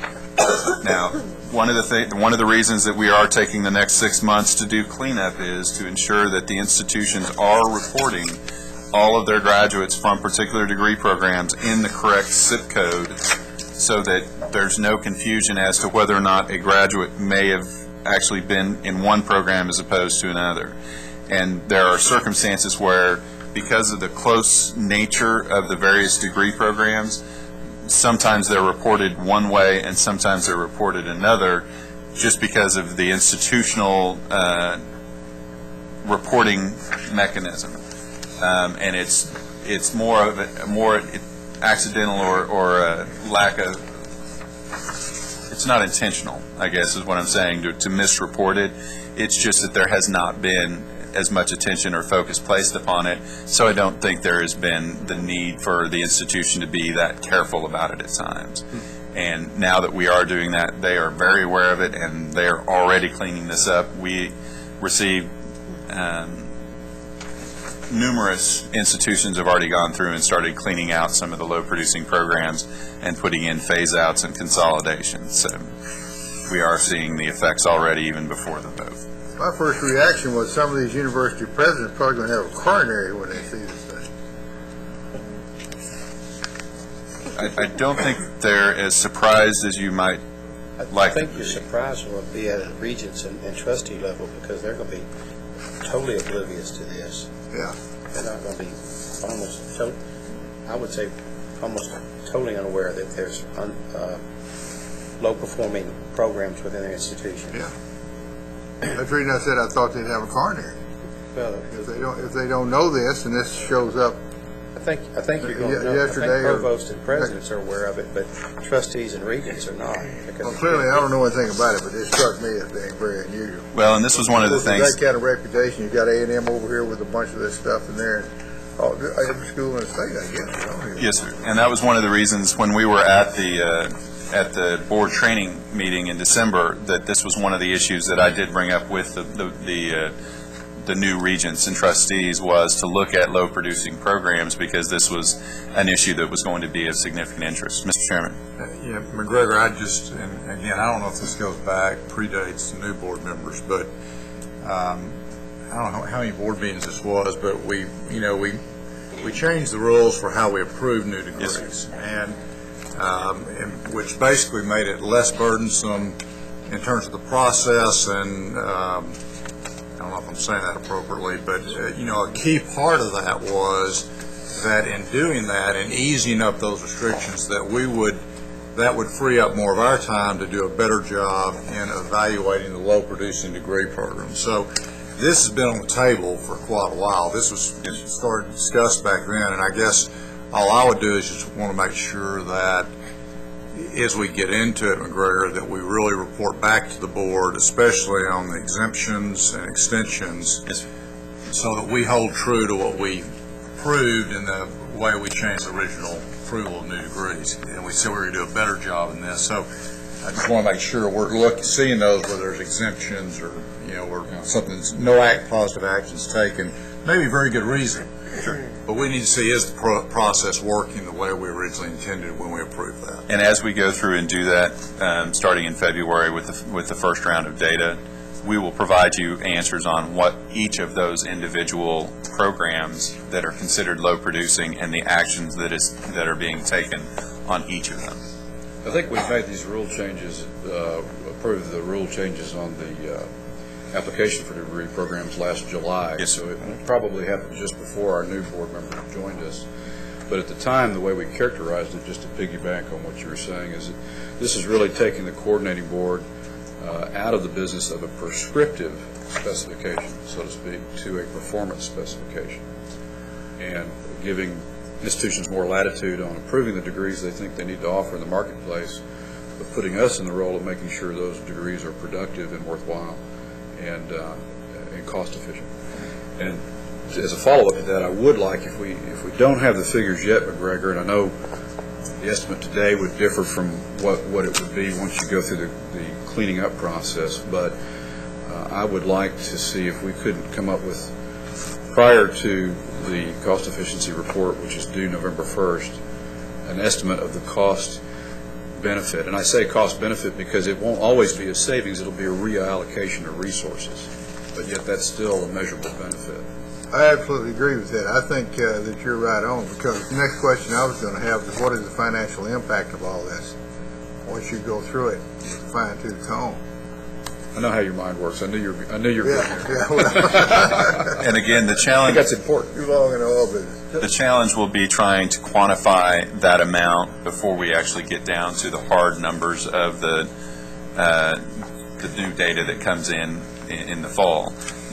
We can certainly do our best to try and put some numbers to that, but until we do the actual analysis and look at whether or not they're generating small class sizes, obviously when we're talking about 756 degree programs, and each of those degree programs is going to be comprised of anywhere between 10 and 25, 30 courses that we will have to look at for small class sizes to evaluate whether or not it is a small class size. We're talking about a lot of data management, and so that's going to be the biggest factor in it. If you would like us to have it ready by November, we'll do our very best to have that done. And not to be prescriptive, but let me make a suggestion that, and then you guys can probably take it, run with it, and prove it. But and this is why I use the word estimate. Why don't we develop sort of an estimating model and then ask the institutions to help us in the use of the same model that we give to each of them. Obviously, if it's an add-on degree where it really, where it's using the faculty and resources from a larger degree program, there's going to be less cost savings there than there is on something that's sort of a standalone with 3 students. Correct.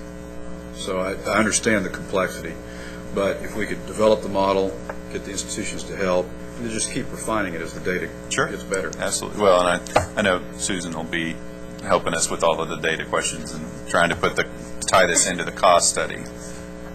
This is sort of an option offense here, and McGregor is the option quarterback pitching the ball right now. Hopefully, we've got the resources I hit to it do back occasionally.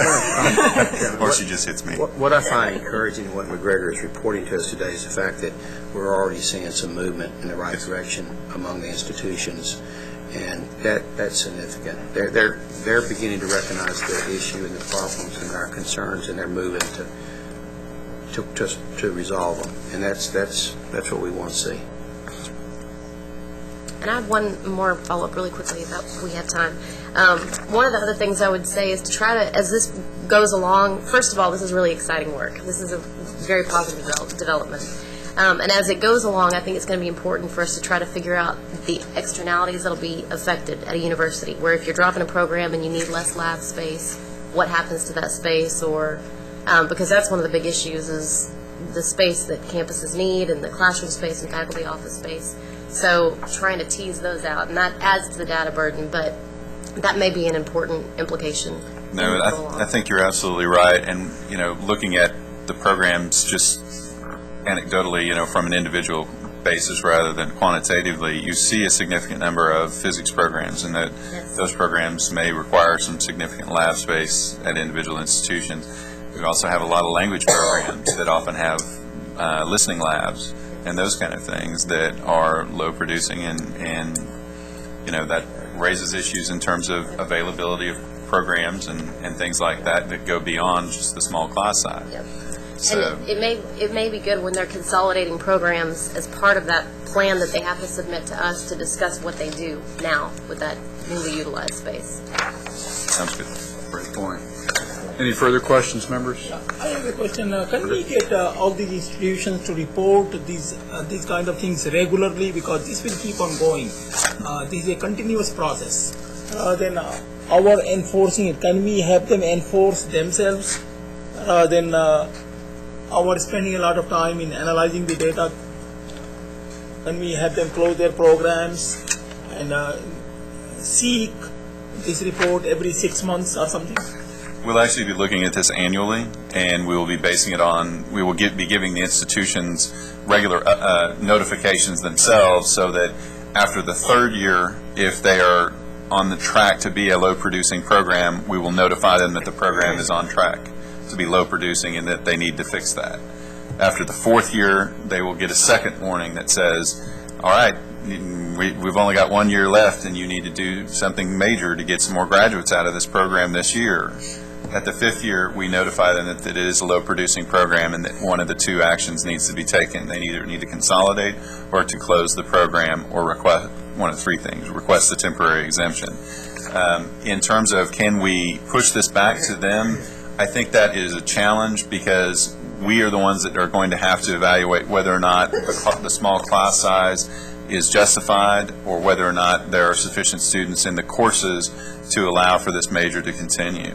And so I think at some point there does have to be the state involvement as opposed to the institutional involvement, because the institutions have all of this data available to them now, and to this point in time have not made decisions on all of these existing programs, even at the lower levels a lot of times. Now, please don't misunderstand. The institutions close a lot of low-producing programs. They consolidate programs and that type of thing.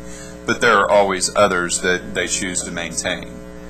And so I think there can be a good partnership between the institutions and the coordinating board to ensure that going forward we are making the revisions necessary to our proposed curriculum.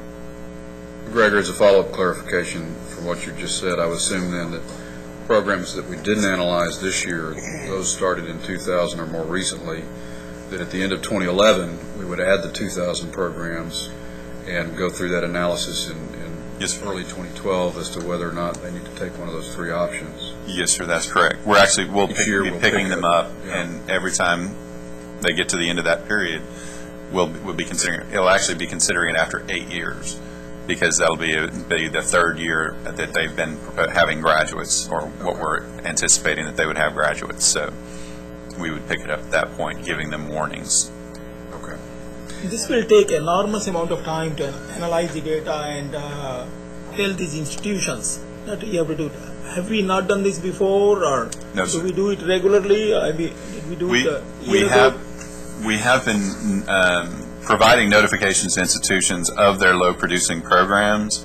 And one of the first documents that I read when I got to the coordinating board was a response from one of the institutions regarding their low-producing programs.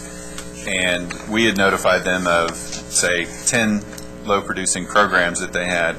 And the response that we received back was, we are working on improving the recruitment and retention in this program and wish to maintain the program.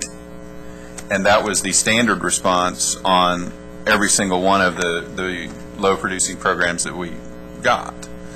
And so that is really the basis upon which we started moving toward a more stringent and involved review of low-producing programs, because I felt like it was not appropriate for the institutions to simply make that brief of a statement and feel like that was a justifiable for a low-producing program. I think also, Durga, to answer your question, the intention has been, we used to spend a very substantial amount of time in approval of new degree programs. I can remember sitting in here for 4 hours approving new degree programs all around the state, and I don't know if we ever turned one down, okay? So, I think what we decided to do was exactly what Fred articulated well a minute ago, was to take the resources, both people-wise and time-wise, that we were dedicating to that commitment at the front end of the process, and do a better job. Let the institutions make those decisions, and do a better job of using our staff and resources in the end evaluation process. So I hear your concern. I think hopefully we've tried to alleviate a little bit by just with some reallocation internally of how we're managing and handling this process. I've got one more question, and then I'll hush. You said you sent this document to the provost? Yes, sir. Now, if I was the CEO and one of my lieutenants got this and brought it to me instead of getting it directly from headquarters here, somebody's head would roll. Okay.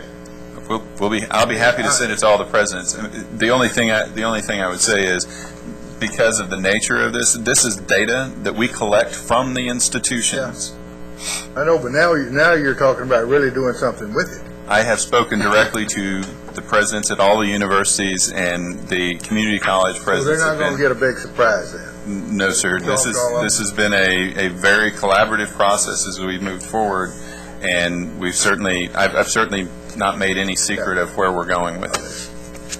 I'd like to make one other point. Dr. Golden. In community colleges, as I've always understood it, is that if you don't have 10 students enrolled into a course, that course quote doesn't make.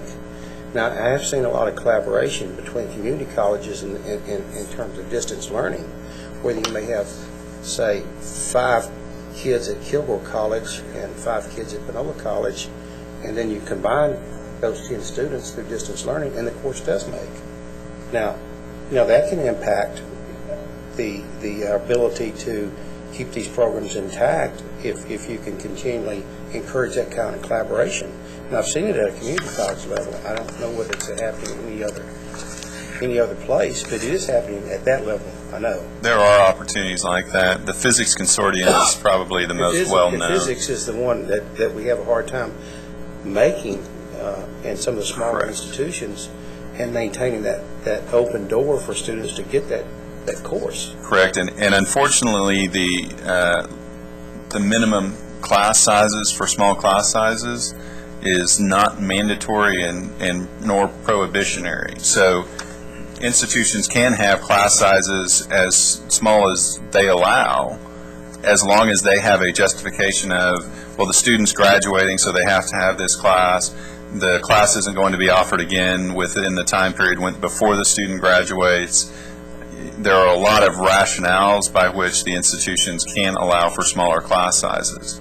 So while 12 is typically the number that we use for small class sizes, I think 10 or 12 at the associate and baccalaureate level, and 7 at the master's, and 5, I think, at the doctoral level.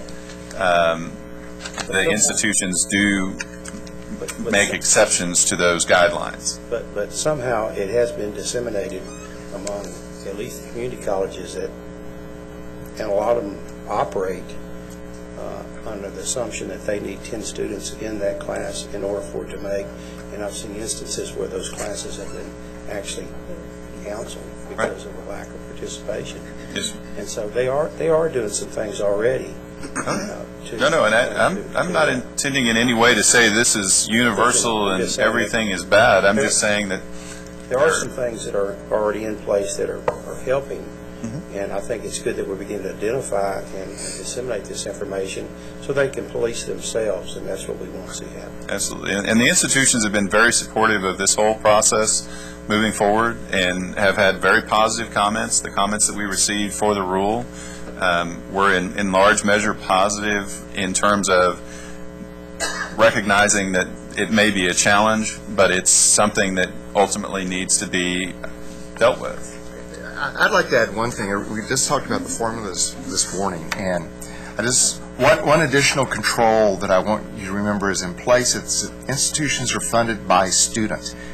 If they're in a class, they're funded by that student. So it's less efficient to have a small class, but the state is not providing any more money for a small class than they are a large class. They'll need to use more classrooms. They'll need to use more faculty. But I just want to bear in mind that there is, along with what McGregor is talking about, there is that kind of control from the state level.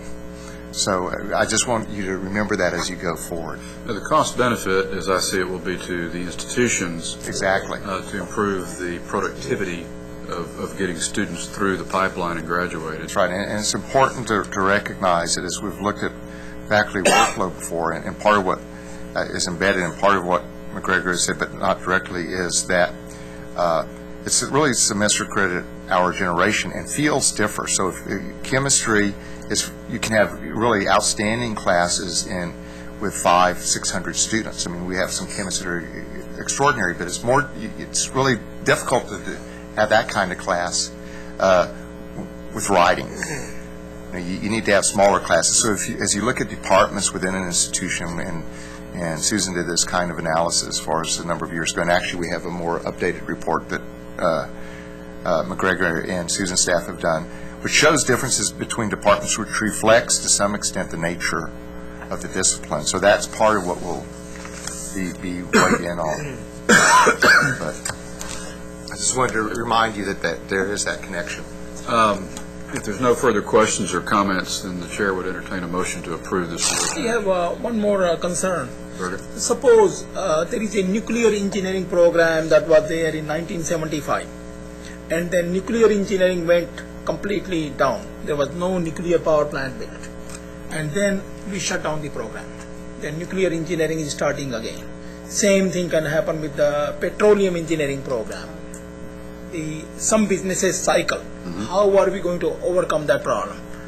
We need to think about business may come back in the discipline that we closed. Are we going to close that and get out of that business and then try to get in that business again? Well, remember that the rules allow the institution to apply for an extension. Temporary exemption. Temporary extension. And I assume that's a good example, Durga. Nuclear power may once again become a major source of energy. And the challenge is really change the demand. Defining which of those programs are going to come back and which are not. I mean, is it buggy whip manufacturing that, we had a doctoral program in for a lot of years, but we don't think it's going to come back, but it may? I mean, and so it's very difficult to evaluate whether or not it's buggy whip manufacturing or nuclear engineering. And that is something that we're going to have to work very closely with the institutions and with the professions represented by those programs to ensure that we're not foreclosing future opportunities for those programs while at the same time maintaining an appropriate level of attention to taxpayer expenditures and cost efficiency. And I think that's a really good question, Durga. But one of the things, too, to keep in mind is we're only going to close the low-producing. We're not closing all nuclear engineering programs, because if there are some that are producing graduates, those would stay and become even more prominent in the field as experts in it. So that's a good takeaway, too. And a lot of this also has to do with the recruiting efforts that institutions put forward for these programs. You know, there oftentimes one of the things that we've not seen is the faculty getting heavily involved in going out and recruiting for some of these programs. And with more attention being put on low-producing programs, there has been somewhat of a change in that regard with academic administrators encouraging faculty very strongly that if you want to continue to have this doctoral program, you need to ensure that you're generating and bringing in enough students to support it. And so that's certainly something as we're moving forward we'll have to watch. Any further comments or questions? Chair will entertain a motion to approve. Motion from Wallace, a second from Joe. All in favor say aye. Aye. All opposed, same sign. Motion passes. Thank you, McGregor. Appreciate it. Yeah, that's very interesting, McGregor. You're doing a good job in that area. The members will rejoice with me to learn that items 7, 9, 3 through 15 are all on the consent calendar. The last item, agenda item 7.0, is a report on proposals approved by the commissioner or assistant commissioner since our previous board meeting. This is an information item. Does anyone have any questions or comments regarding the reports on proposals under 7.0? Hearing no questions, Mr. Chairman, that concludes the report from the Committee on Strategic Planning. Thank you, Chairman Helderfels. We're going to go ahead and move to agenda item 8. I think that we may set a record for not breaking for lunch and moving through the agenda. So I'm going to ask Chairman Pavich to lead us in our discussion on agency operations. Thank you, Mr. Chairman. Good afternoon. You do have a revised agenda that was handed out to you this morning. There are 2 agenda items under number 8. 8A, Committee Chair's Overview. In this overview, Dan Griffiths, Director of the R Grant Program, will give us an update on the R program, and Dr. Arturo Alonso will provide a summary of the financial report. You should have a copy of Dan's PowerPoint presentation and also the financial report. Good afternoon, Mr. Griffiths. Good afternoon, Ms. Pavich, and good afternoon, Chairman Ryder and board members. I'm Dan Griffiths, Director of the Stimulus Program here at the Coordinating Board. As requested by the Agency Operations Committee, I'd like to provide our standing report to the board, beginning with the first summary slide. Our team's primary responsibility is to manage the Government Services Fund, or GSF, in close coordination with the Governor's Office. In February, the Governor's team held a GSF program review in which we briefed them on program status and a demonstrated completion of outstanding audit recommendations. In March, Dr. Alonso, Mark Zaffirio, and I traveled to Washington, D.C. and provided a status briefing to the U.S. Department of Education GSF program staff, the Office of Inspector General, members of the Texas Congressional Delegation, and both Texas Senate offices. In addition to the GSF, we provide technical assistance to both the P16 Division and College for All Texans Foundation for their stimulus projects in the way of prepayment reviews and reporting oversight of their ARA funds. This overview slide represents our planned schedule of operations. In contrast to traditional grant programs, where each segment has more of a consecutive order, the GSF project will be conducting activities concurrently over the next 18 months. I'd like to bring your attention to line 6, which represents the completion of Phase 2 applications, where 95% of the government services funds will be obligated by our target date of May 1. The next line, 7, shows the 2011 incentive funding phase, which consists of the final $40 million or the remaining 5% to be awarded this summer. In January, the AOC approved our plan to develop a request for proposals for on-site monitoring, and that competitive solicitation was posted April 9th. Proposers have 30 days to submit their applications, and we should move to contracting in late May with a June start date as represented on line 10. We have completed an initial risk assessment with input from our business services and internal audit groups to identify the depth of monitoring we will need to conduct with our subrecipients. Our monitoring plan is complete. We are conducting prepayment reviews of 100% of all reimbursement requests, desk reviews on approximately 42%, and on-site monitoring of 25% of our subrecipients. In fact, this week and next, we're conducting program reviews with all of our state agency recipients to provide some special guidance on their programs that were funded by the legislature, in addition to an opportunity to establish working relationships with those state agencies. Finally, referring to line 15, while we are still awarding funds, some of our subrecipients have fully expended theirs, and we are actually beginning to close out awards, thus relieving some universities and colleges of their reporting burden. The status table in the middle of our final slide represents our program status as of the end of March, which includes over 100 subrecipient universities, colleges, and state agencies. We currently have 177 awards in place, and when the Incentive 2011 funding phase is completed this summer, we estimate a total of over 200 awards in the GSF program. In the third column, you will note that our federal funding from the U.S. Department of Education is static at $723 million, and our obligations in the next column total $673 million. The number of reimbursements climb each month. At the end of March, or this reporting period, they stood at $46 million, but we have processed an additional $39 million in the month of April alone to bring our total reimbursements to $85 million. Finally, jobs data has become a critical metric on all stimulus programs.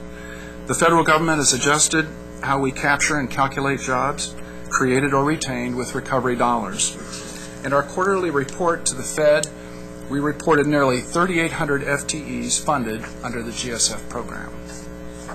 In closing, we continue to work towards meeting the high levels of transparency and accountability required by federal, state, and agency leadership, while maintaining a strong degree of customer service to our stakeholders. A copy of our funding matrix has been provided to you and is also available on our website. I appreciate the opportunity to brief the board on our program status. Does anybody have any questions?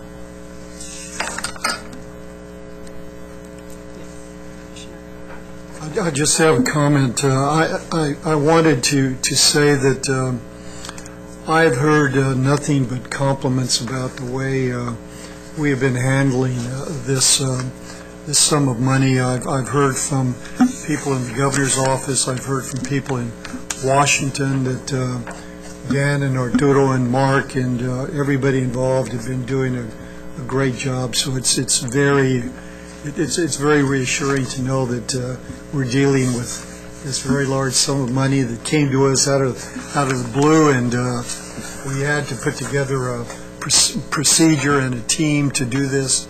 That we're handling it extremely well. So that's good. It's good to hear. All right, thanks very much.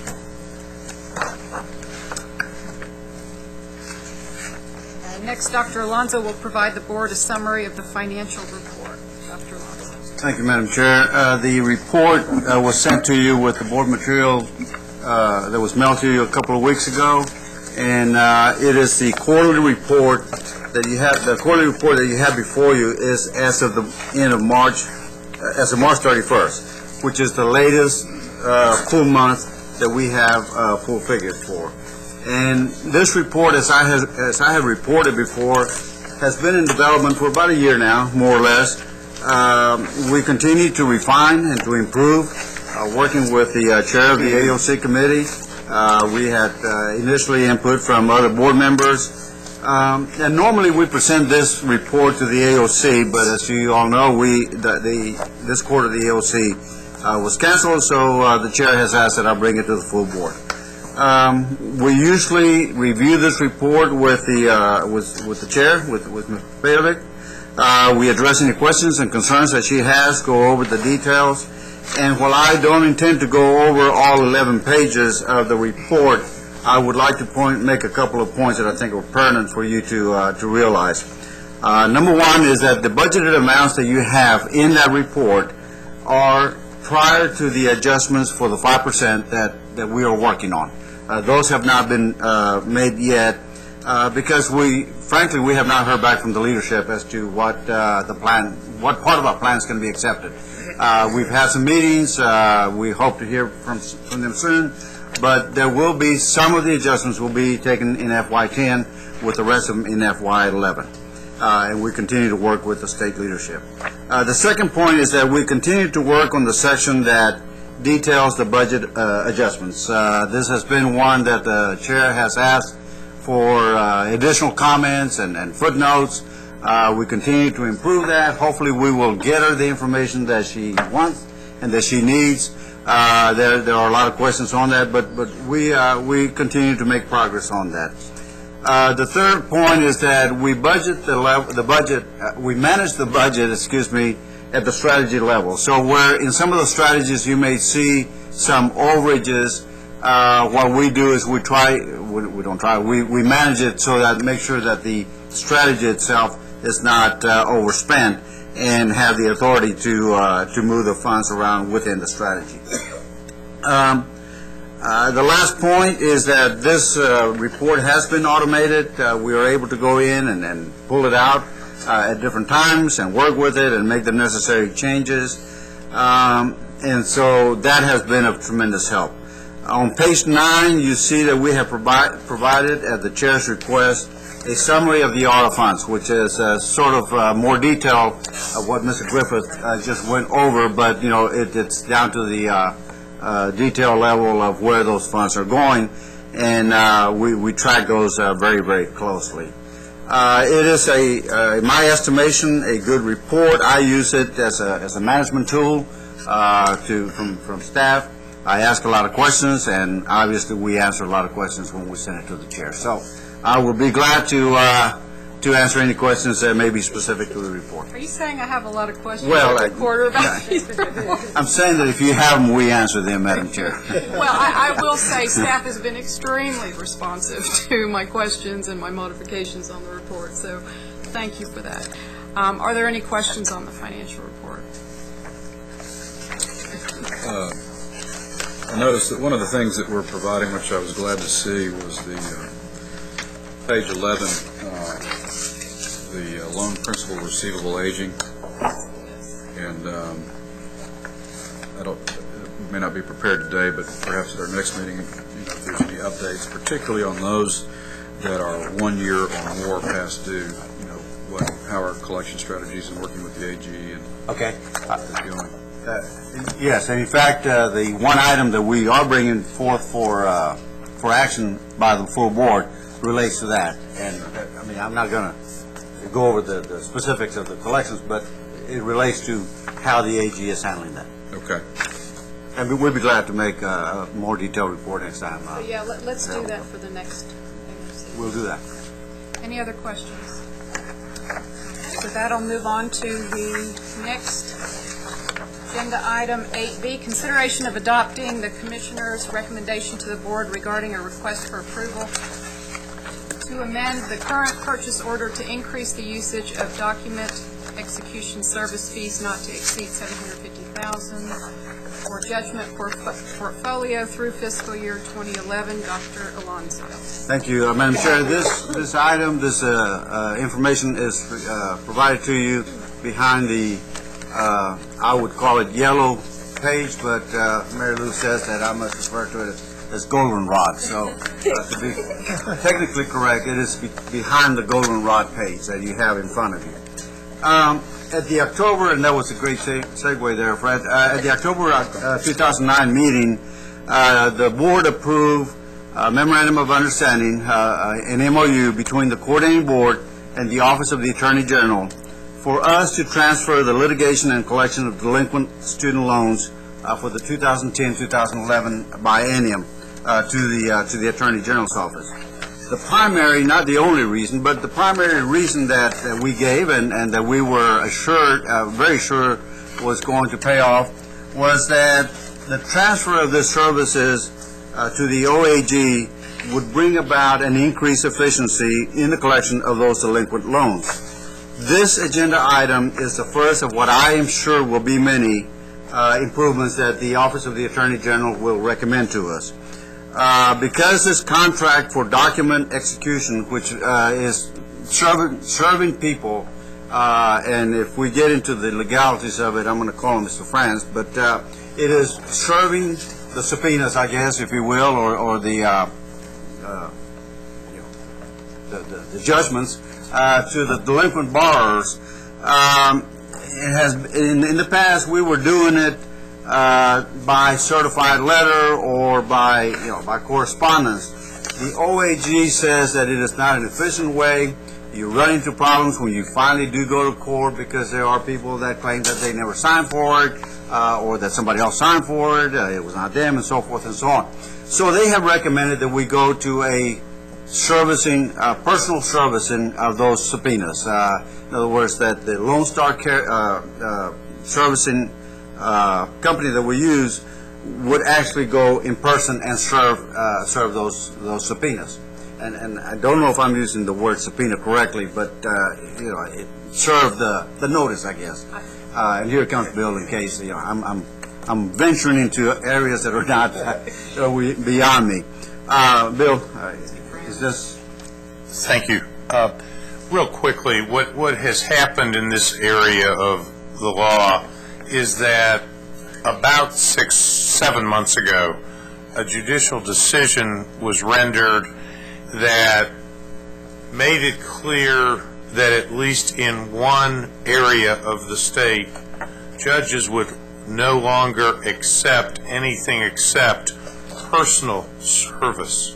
And obviously the best way to effect personal service is through a process server. That's what's driving this change.